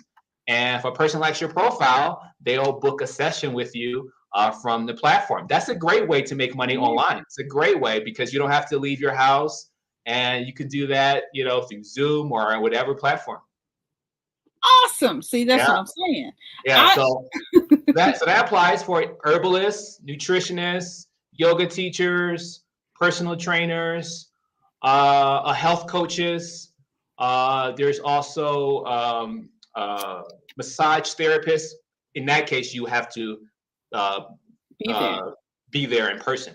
But many of those modalities that the service offers, you can do that online. You can do that online, help clients from wherever in the world you are. Another popular one is teaching English. That's a common one. There are many sites that you can do that with. So that's another one. You do that? Is that something you've done? I've done that in the past. Yes. Okay. I've done that in the past, and overall, when it comes to that industry, there is a ceiling. There is a ceiling of how much you're going to make. The best way, if you really want to thrive, is maybe you start with that, but eventually you kind of and then you build your own business while you're doing that, and then maybe you can kind of have a stream of private clients. But yeah, I did that in the past. In the past I taught executives and doctors and engineers, and those are the people that will obviously pay you more. So those are my clients. I prefer to have those clients. But yeah, that's also a great way as well. Now you were gonna say before I ask that question, another way to make money. There's freelance writing. Okay. There's freelance writing. There's a lot of publications there's literally like hundreds of publications. You just have to just kind of think about what you have experience in. Like, for example, if you have experience in health, there's health publications you can write for. They can pay you anywhere between $50 to $200 per article. There's that possibility, whether it's health or, for example, whether it's let's say self-help maybe, or whether it's parenting. They have publications about parenting too that pay as well. So that is a huge market. And like I said, anywhere between $50 to $200 per article. And that's also an option. Again, that's another video. That's a whole other video. That's another video. This is what I love. This is why I kind of shifted. I was talking to my business coach Milton. So we were talking about this, and he was like, I've been talking about content creation, and I have a master's in communication.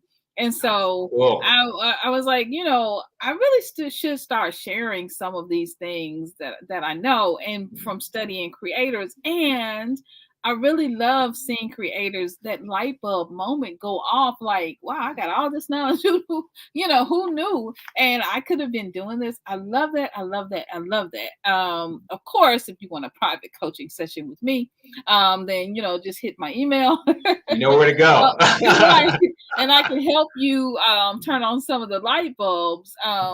But I'm going to talk more about this creator economy on my channel. And I am going to put Kallen on the spot to come back on after he posts the video on his channel about these different ways that creators can make money. After he posted on his channel, when we're gonna come back and we're gonna be live and we're gonna talk about some of these things. So I'm putting him on the spot. Okay. I'll be happy. I'll be happy to. I'll be happy Okay. to come back. Please do. Thank you, because Yes, I these are the will. things we need to know. We talk a lot with creators about all the really good, amazing things, right? Great food, good places to travel, all those things, but the money and how you get there, Yeah, and yeah, how you it's true. sustain yourself. It's true. And one thing that many people don't know is that if you live outside of the U.S. permanently, you are no longer subject to federal income tax. If you make below $108,000, you do not pay any federal income tax on your income. So that's basically another tax-free way to maximize the income that you are making abroad. It's called the foreign earned income exclusion. The foreign earned income exclusion. Up to $108,000, you don't have to pay any federal income tax while you're working abroad. So that could be a great option. And federal income tax is quite a substantial amount. Just imagine if you can keep that in your pocket, how that could enrich your life. Wow, if you can keep all that in your pocket, and that's Yes. gonna enrich your life. I love the way he put that. Oh my gosh, I need to put that like on a whole big sign somewhere Yes. because Yes. I love how you put that. Because we just pay taxes, we just pay taxes, we just pay taxes. Nice. Yeah. Yes, this is great information, right? And, This is and many of us, amazing. we pay taxes and most of us do not receive any benefit. I was born and raised in Philadelphia ghetto. I lived there all the way up until I went to university. And fortunately, I started paying taxes when I was 14 years old because I was Wow. working a summer job and as a camp counselor. But then I worked at Dunkin' Donuts at 16 years old. And every time there was a problem, people naturally called the police, and they never came. And I was paying taxes. Where does that go?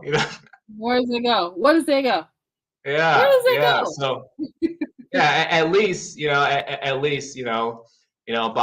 by legally avoiding taxes through living abroad, according to the current U.S. law, as long as you make below six figures, you do not owe any federal income tax. So that's a lot of us. That's a lot of us. Me too. That's a lot of us. That's a lot of us. So especially too. Just imagine. Okay, the foreign earned income exclusion, and let's say your resident state is Texas. Texas has no state income tax. So now there's no federal, there's no state income tax. That's all tax-free income. All Texas is tax-free that income. way. New Hampshire, there's a lot of states that have no state income tax. Yeah, and Tennessee doesn't.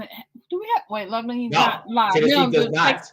okay, I was gonna say. Let me. Not, yeah, we lived in Indiana, and we did pay state income tax. I remember that because we'd get you'd have to fill out the forms, and you'd have to sometimes you could get a lot of it back if but it's just a rigmarole, and not everybody fills out the forms, but yes.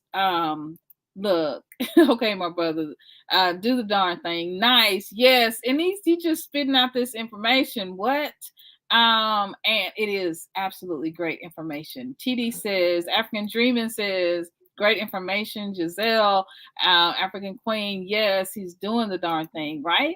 TD says, yes, want more videos like this one. I am here to please you. Yes, I am. Your wish is my command. You guys are amazing. Yeah. It's amazing when you connect It with is. family. It is, and you guys are on the same page. Of course, I'm a little younger than Kallen, so I don't have as many experiences as he does. Actually, it's the other way around. But Well, anyway, you look young. You look young. Maybe you are younger than me. no. I am 50 plus. Oh, I'm But 35. Oh, So okay. Kallen is young, and he has some amazing experiences. But you know what? Age doesn't matter. I tell y'all that all the time. Age doesn't matter. It's the knowledge, and that's why I love connecting with great minds and great people. And I can spot it about when Callie made a comment on one of my posts on LinkedIn, and I was like, "This guy is right here sharp. I have got to interview him." And I am so glad he did. Yes, this is great information. Audrey says this information is interesting and very much needed. Thank you, and I have connected to your channel. It is awesome. Welcome, Audrey. Here's Thank you. yes, because we have to support each other. I'm telling Yes. you the thing, right? So African Queen says, Giselle says, Synolve, thank you so much for having our brother. Look, they had already claimed you for their own. Having our brother, he is dropping some jewels. Look, here's the thing. The knowledge, right? The knowledge is what we're after. Sometimes what happens is we see what other creators are doing and then we kind of find it. But the thing is to find the niche. And what helped me really is like, you got to keep doing videos until you figure out like, what's my little space? What's my niche where I can really make a true impact and I can change the lives of people around the world. And so that's where I'm going into now because it's the income and on so many levels as Americans in the world because of the pandemic, because of the great resignation, all the things that are happening around us. We're looking right for all these ways, for other ways where we can make income when companies are closing and companies are deciding they're going to furlough people. And so we have to be creative and ingenuitive. And is that a word? Hey, I'm from the South. I just made that word up. Put it It's in okay. your dictionary. I make words up too. Typically, sometimes my girlfriend has to correct me because I will take an English word and Spanish word and I'll put it together. Yeah, that's beautiful. Now that's good stuff. Yes. And so, but you're right. You're right about the education aspect, and us especially during these times. I think this whole pandemic made it a bit easier and has made more online education accessible to everybody. So I just want to encourage people that maybe, for example, if you do have some academic aspirations, you want to go to university, well, don't let that deter you. You can still do that abroad. There's nowadays there's a lot of online education programs where you can do from anywhere in the world. So you can still do your graduate certificate or degree in a foreign country. That is great information because your girl is thinking about doing that. And I've been trying to figure out how that's going to work for me. Kallen, do me a favor because I'm going to do what Milton asked us to do. And that is, Milton said we should drop our Buy Me a Coffee. If you are really enjoying this link, here it is. This is my Buy Me a Coffee. Also, yes, I will try again once Kallen shares his link. I'll be happy to buy a coffee for him as well. Okay, because you've got to put your buy coffee. Milton is saying, I really appreciate that. Milton said up here, if I can find it, he said, you really should put your buy me a coffees in the link. Let's see, Milton, I did follow Synolve's link and got a 404 error. Okay, well, that's why I'm gonna put this right here, sweetie. So you can do that. Share. It's beautiful when you are sharing. Here it is. Milton is saying you guys need to share your buy me a coffee links. Okay. Okay, I will. And he will. I'm going to give it to you, Synolve, and then you can put it in the video description. Okay, I'm going to do that. I'll put it in the video description. So guys, check back today. As soon as this broadcast is over, give us about 10 minutes. Okay, 10, 20 minutes at the most. And it'll be there. And I appreciate it when you guys really love the content and you support it. That makes us, because we don't always. I just looked at something, a video I did for YouTube today, and it was like 53 cents.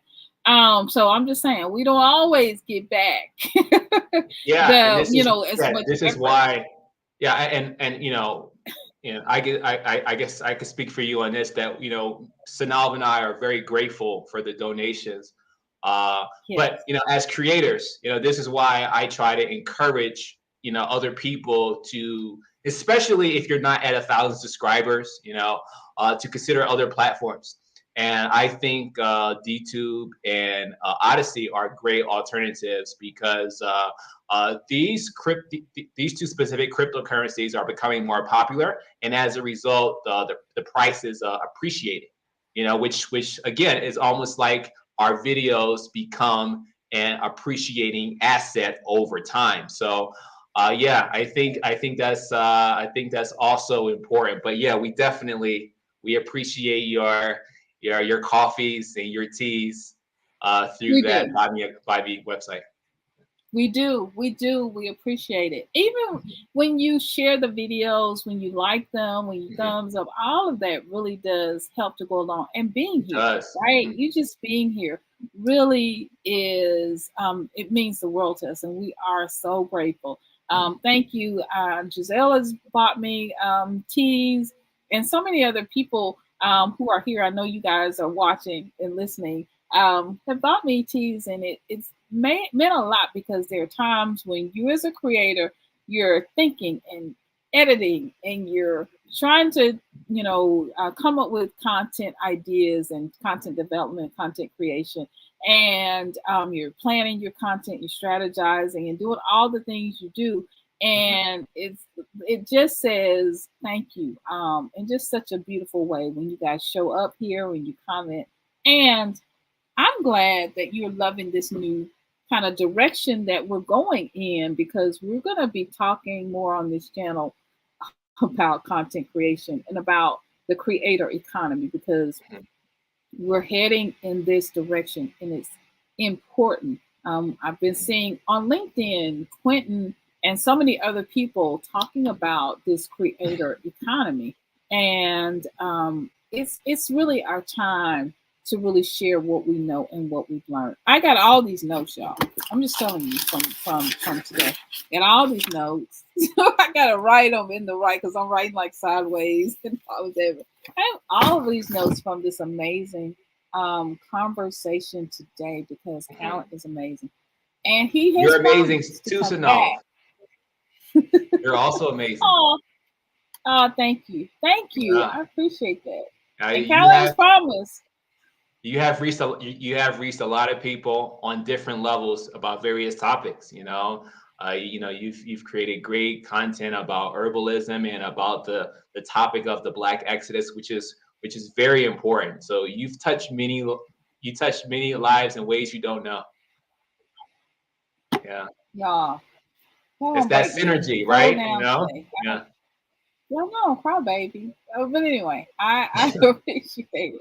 I appreciate you. And it's nice to hear people say that Mhm. that you are appreciated. Mhm. We appreciate the support. All of that really does help, and because we want to make this amazing experience better for you, the viewer. I have in the description box the link to my Buy Me a Coffee, and I'm Mhm. going to add Callan's when he sends it to me shortly. So, Mhm. guys, we are at almost 2 hours. I have held Callan Captain for 2 hours, which is great. It's been a beautiful, amazing day. So we are going to end it at the top of the hour. We're gonna go 8 more minutes. Okay. But in the meantime, if that's okay with Cal. That's okay. That's totally okay. Okay. Okay. But if you have really amazing questions, this just gives you a time to go ahead and go over to Callan's channel and to share, to go ahead and share. I'm clicking the wrong link there. The To only go thing ahead and subscribe to him. Go ahead. Go ahead. Yes, yes, yeah.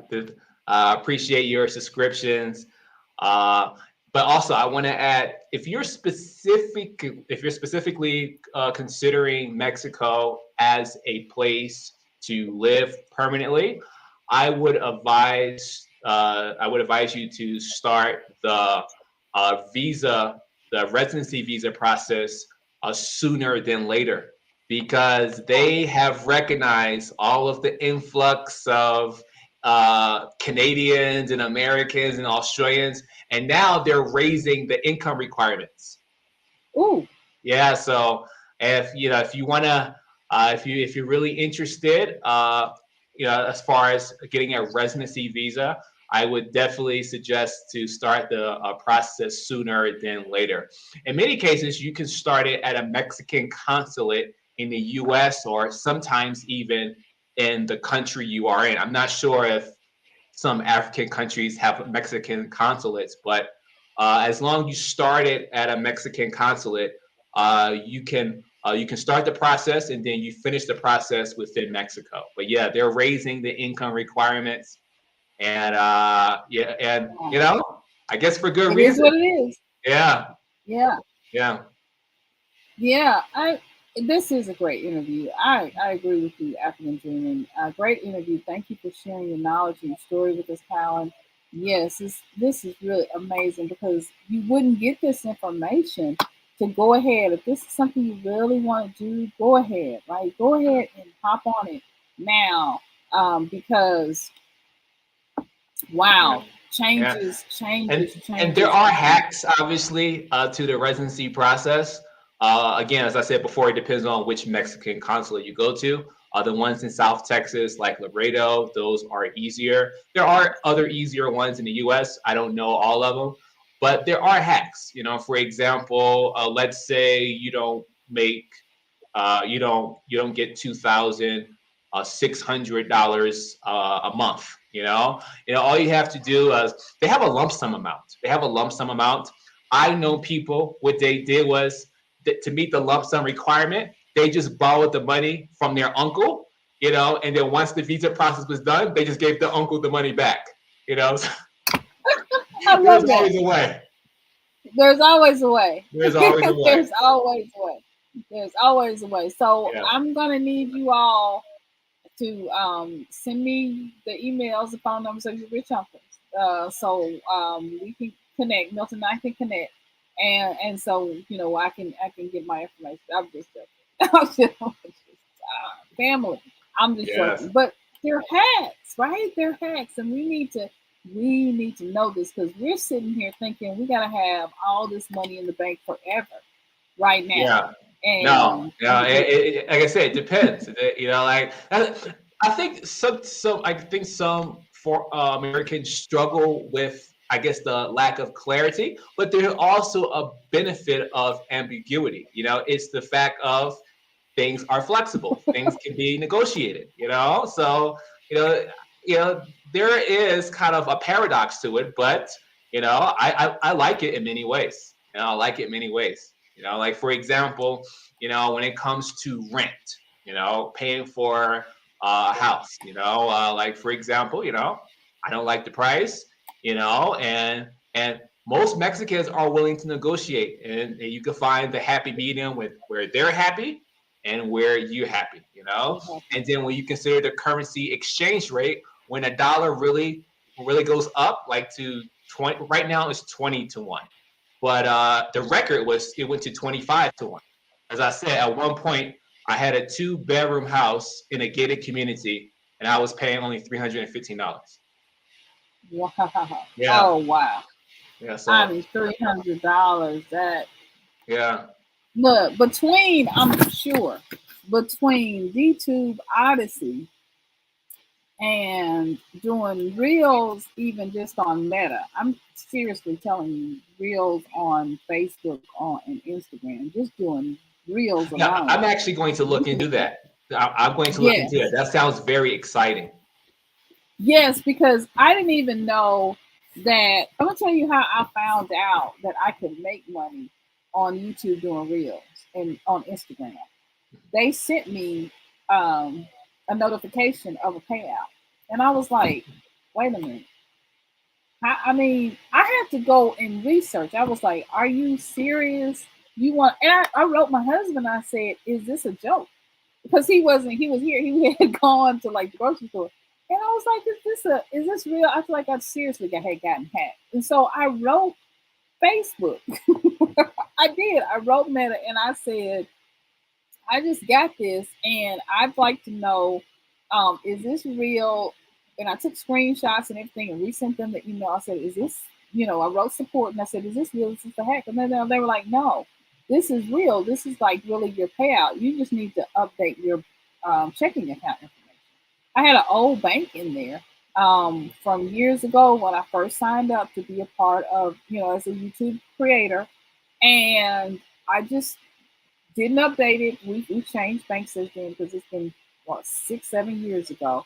And they, I updated it. Everything was fine. But I would not have known. I didn't know the rules. I didn't know that you didn't have to have meet a certain, requirement for monetization for to doing reels. And I think the rule is you can make up to $35,000 with Reels on Instagram and Facebook. I think that's their Okay. thing. They have this whole creator fund. But a lot of us, right? A lot of us wrote Facebook and wrote Meta, but and said, hey, what's going on with YouTube creators? Because what's going on with creators? Because YouTube is paying, TikTok is paying, but at the time, Facebook wasn't, and so Mhm. they listened. They listened, and so we just need to get the information out there.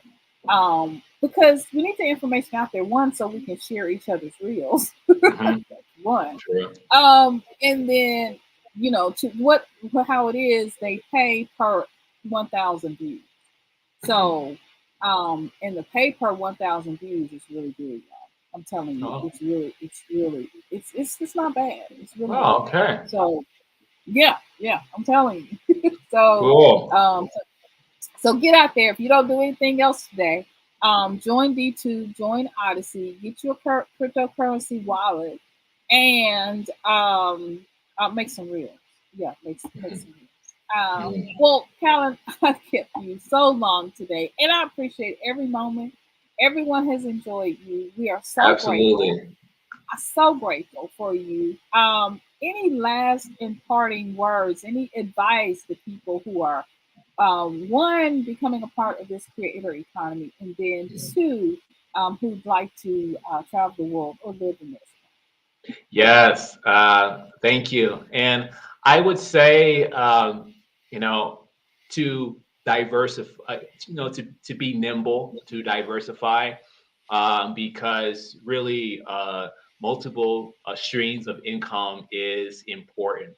Sometimes we can get really attached to a platform, and unfortunately, for whatever reason, like for example, I'm pretty sure a lot of you remember MySpace, right? And many of us used to always, be on MySpace. We used to have our profile song and all that, but where is it now? So yeah, I think multiple streams of income is very important, because that will always kind of offset any potential platform shutdowns. Maybe the platform goes down, or maybe another company buys the platform and they change everything. Those things are quite possible.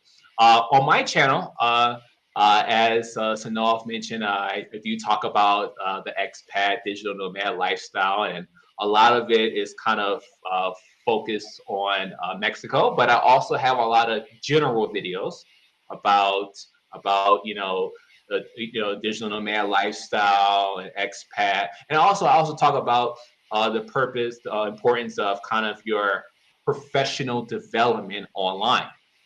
Because a lot of times when you're abroad, even though there is a smaller pool of jobs, as long as you have the right qualifications, you can still be eligible for many of them. And with the pandemic, it has made it easier than ever to get your certificate or get your degree online from wherever you are. And education is actually getting cheaper. Especially nowadays. Now, since the pandemic has made things more difficult, Education is getting cheaper. You just have to find the right credential for what you want to do.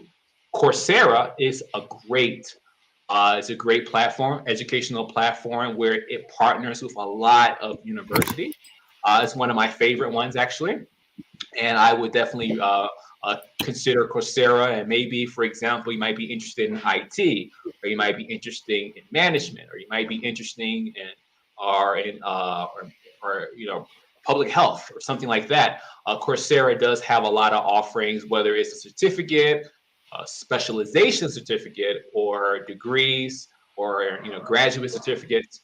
I also recommend that to consider too. So those are the type of things that I talk about on my channel, because it's my intention to help people reach the finish line. That's the name of my book. That's my two books. That's kind of like my slogan, because essentially I think especially for us as minorities, I think one of the best ways to reach the finish line is for us to we can experience that abroad.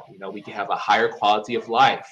We can have a lower cost of living, and with that, that can also help us to realize an early retirement. So those are my final words. I suggest you subscribe.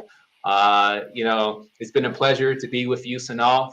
You have you have amazing energy. You have a beautiful spirit, and you are definitely doing a great work in the world. There needs to be more people like you, and it's those type of people, I believe, is what's going to make the difference in our world.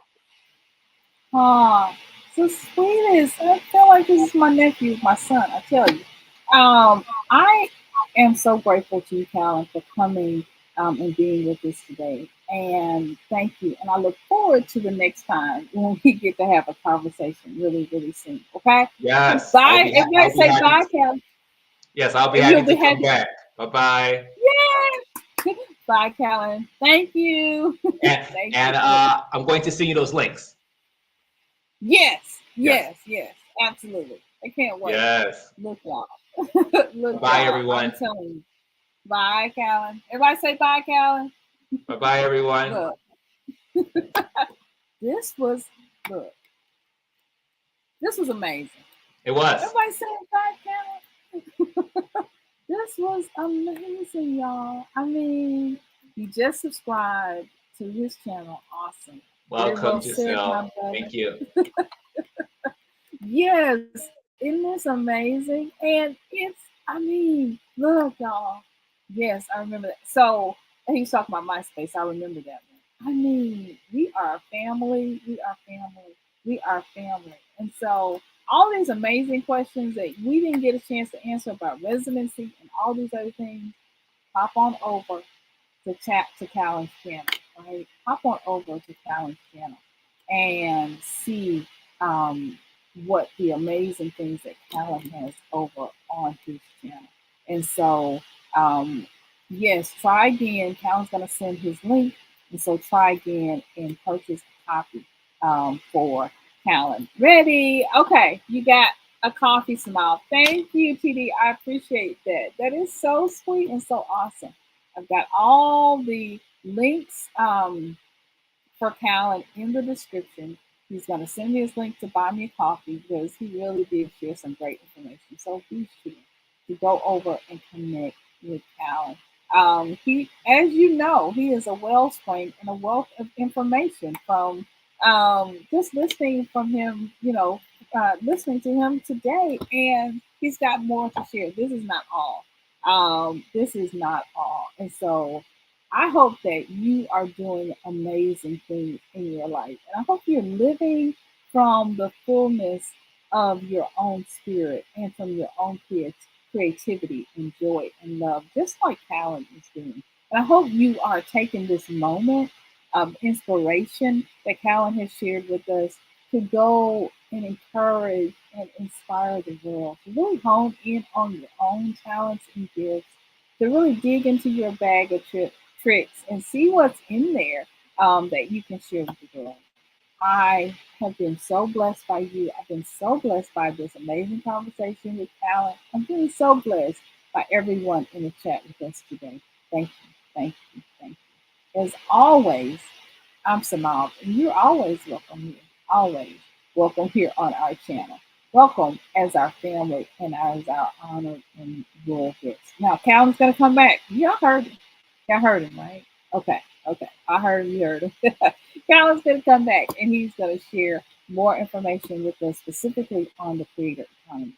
Look for the video that he's going to do on his channel about that, and then we're going to come back and we're going to chat, and it's going to be just as amazing as it was today, and even more so, right? Thank you.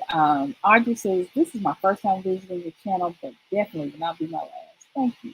Sis, you're so sweet. And be sure to go over and support Kallen and subscribe to his channel. And look, honey, stalk him everywhere. On YouTube, go look for him on Instagram. No, on LinkedIn. But maybe Instagram coming soon with some reels, and find him on Facebook as well. This has been an amazing, amazing day. TV, you have such great energy, Simone.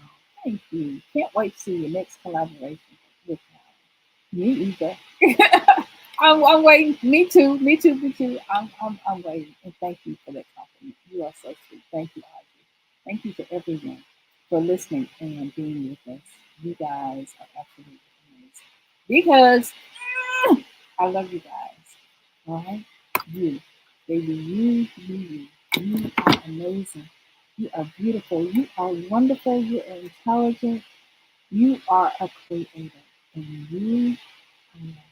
And I'm so grateful that you have joined on my channel with me today and spent this time with me today. I got more videos, so go spend a little bit more time and see what else I got out there. And I got more creator economy videos coming up, as well as travel videos coming up soon. All right, guys, and check out Kallen. Don't forget. I love you guys, and I'm gonna see you in another video real soon. Bye bye, guys. Love you.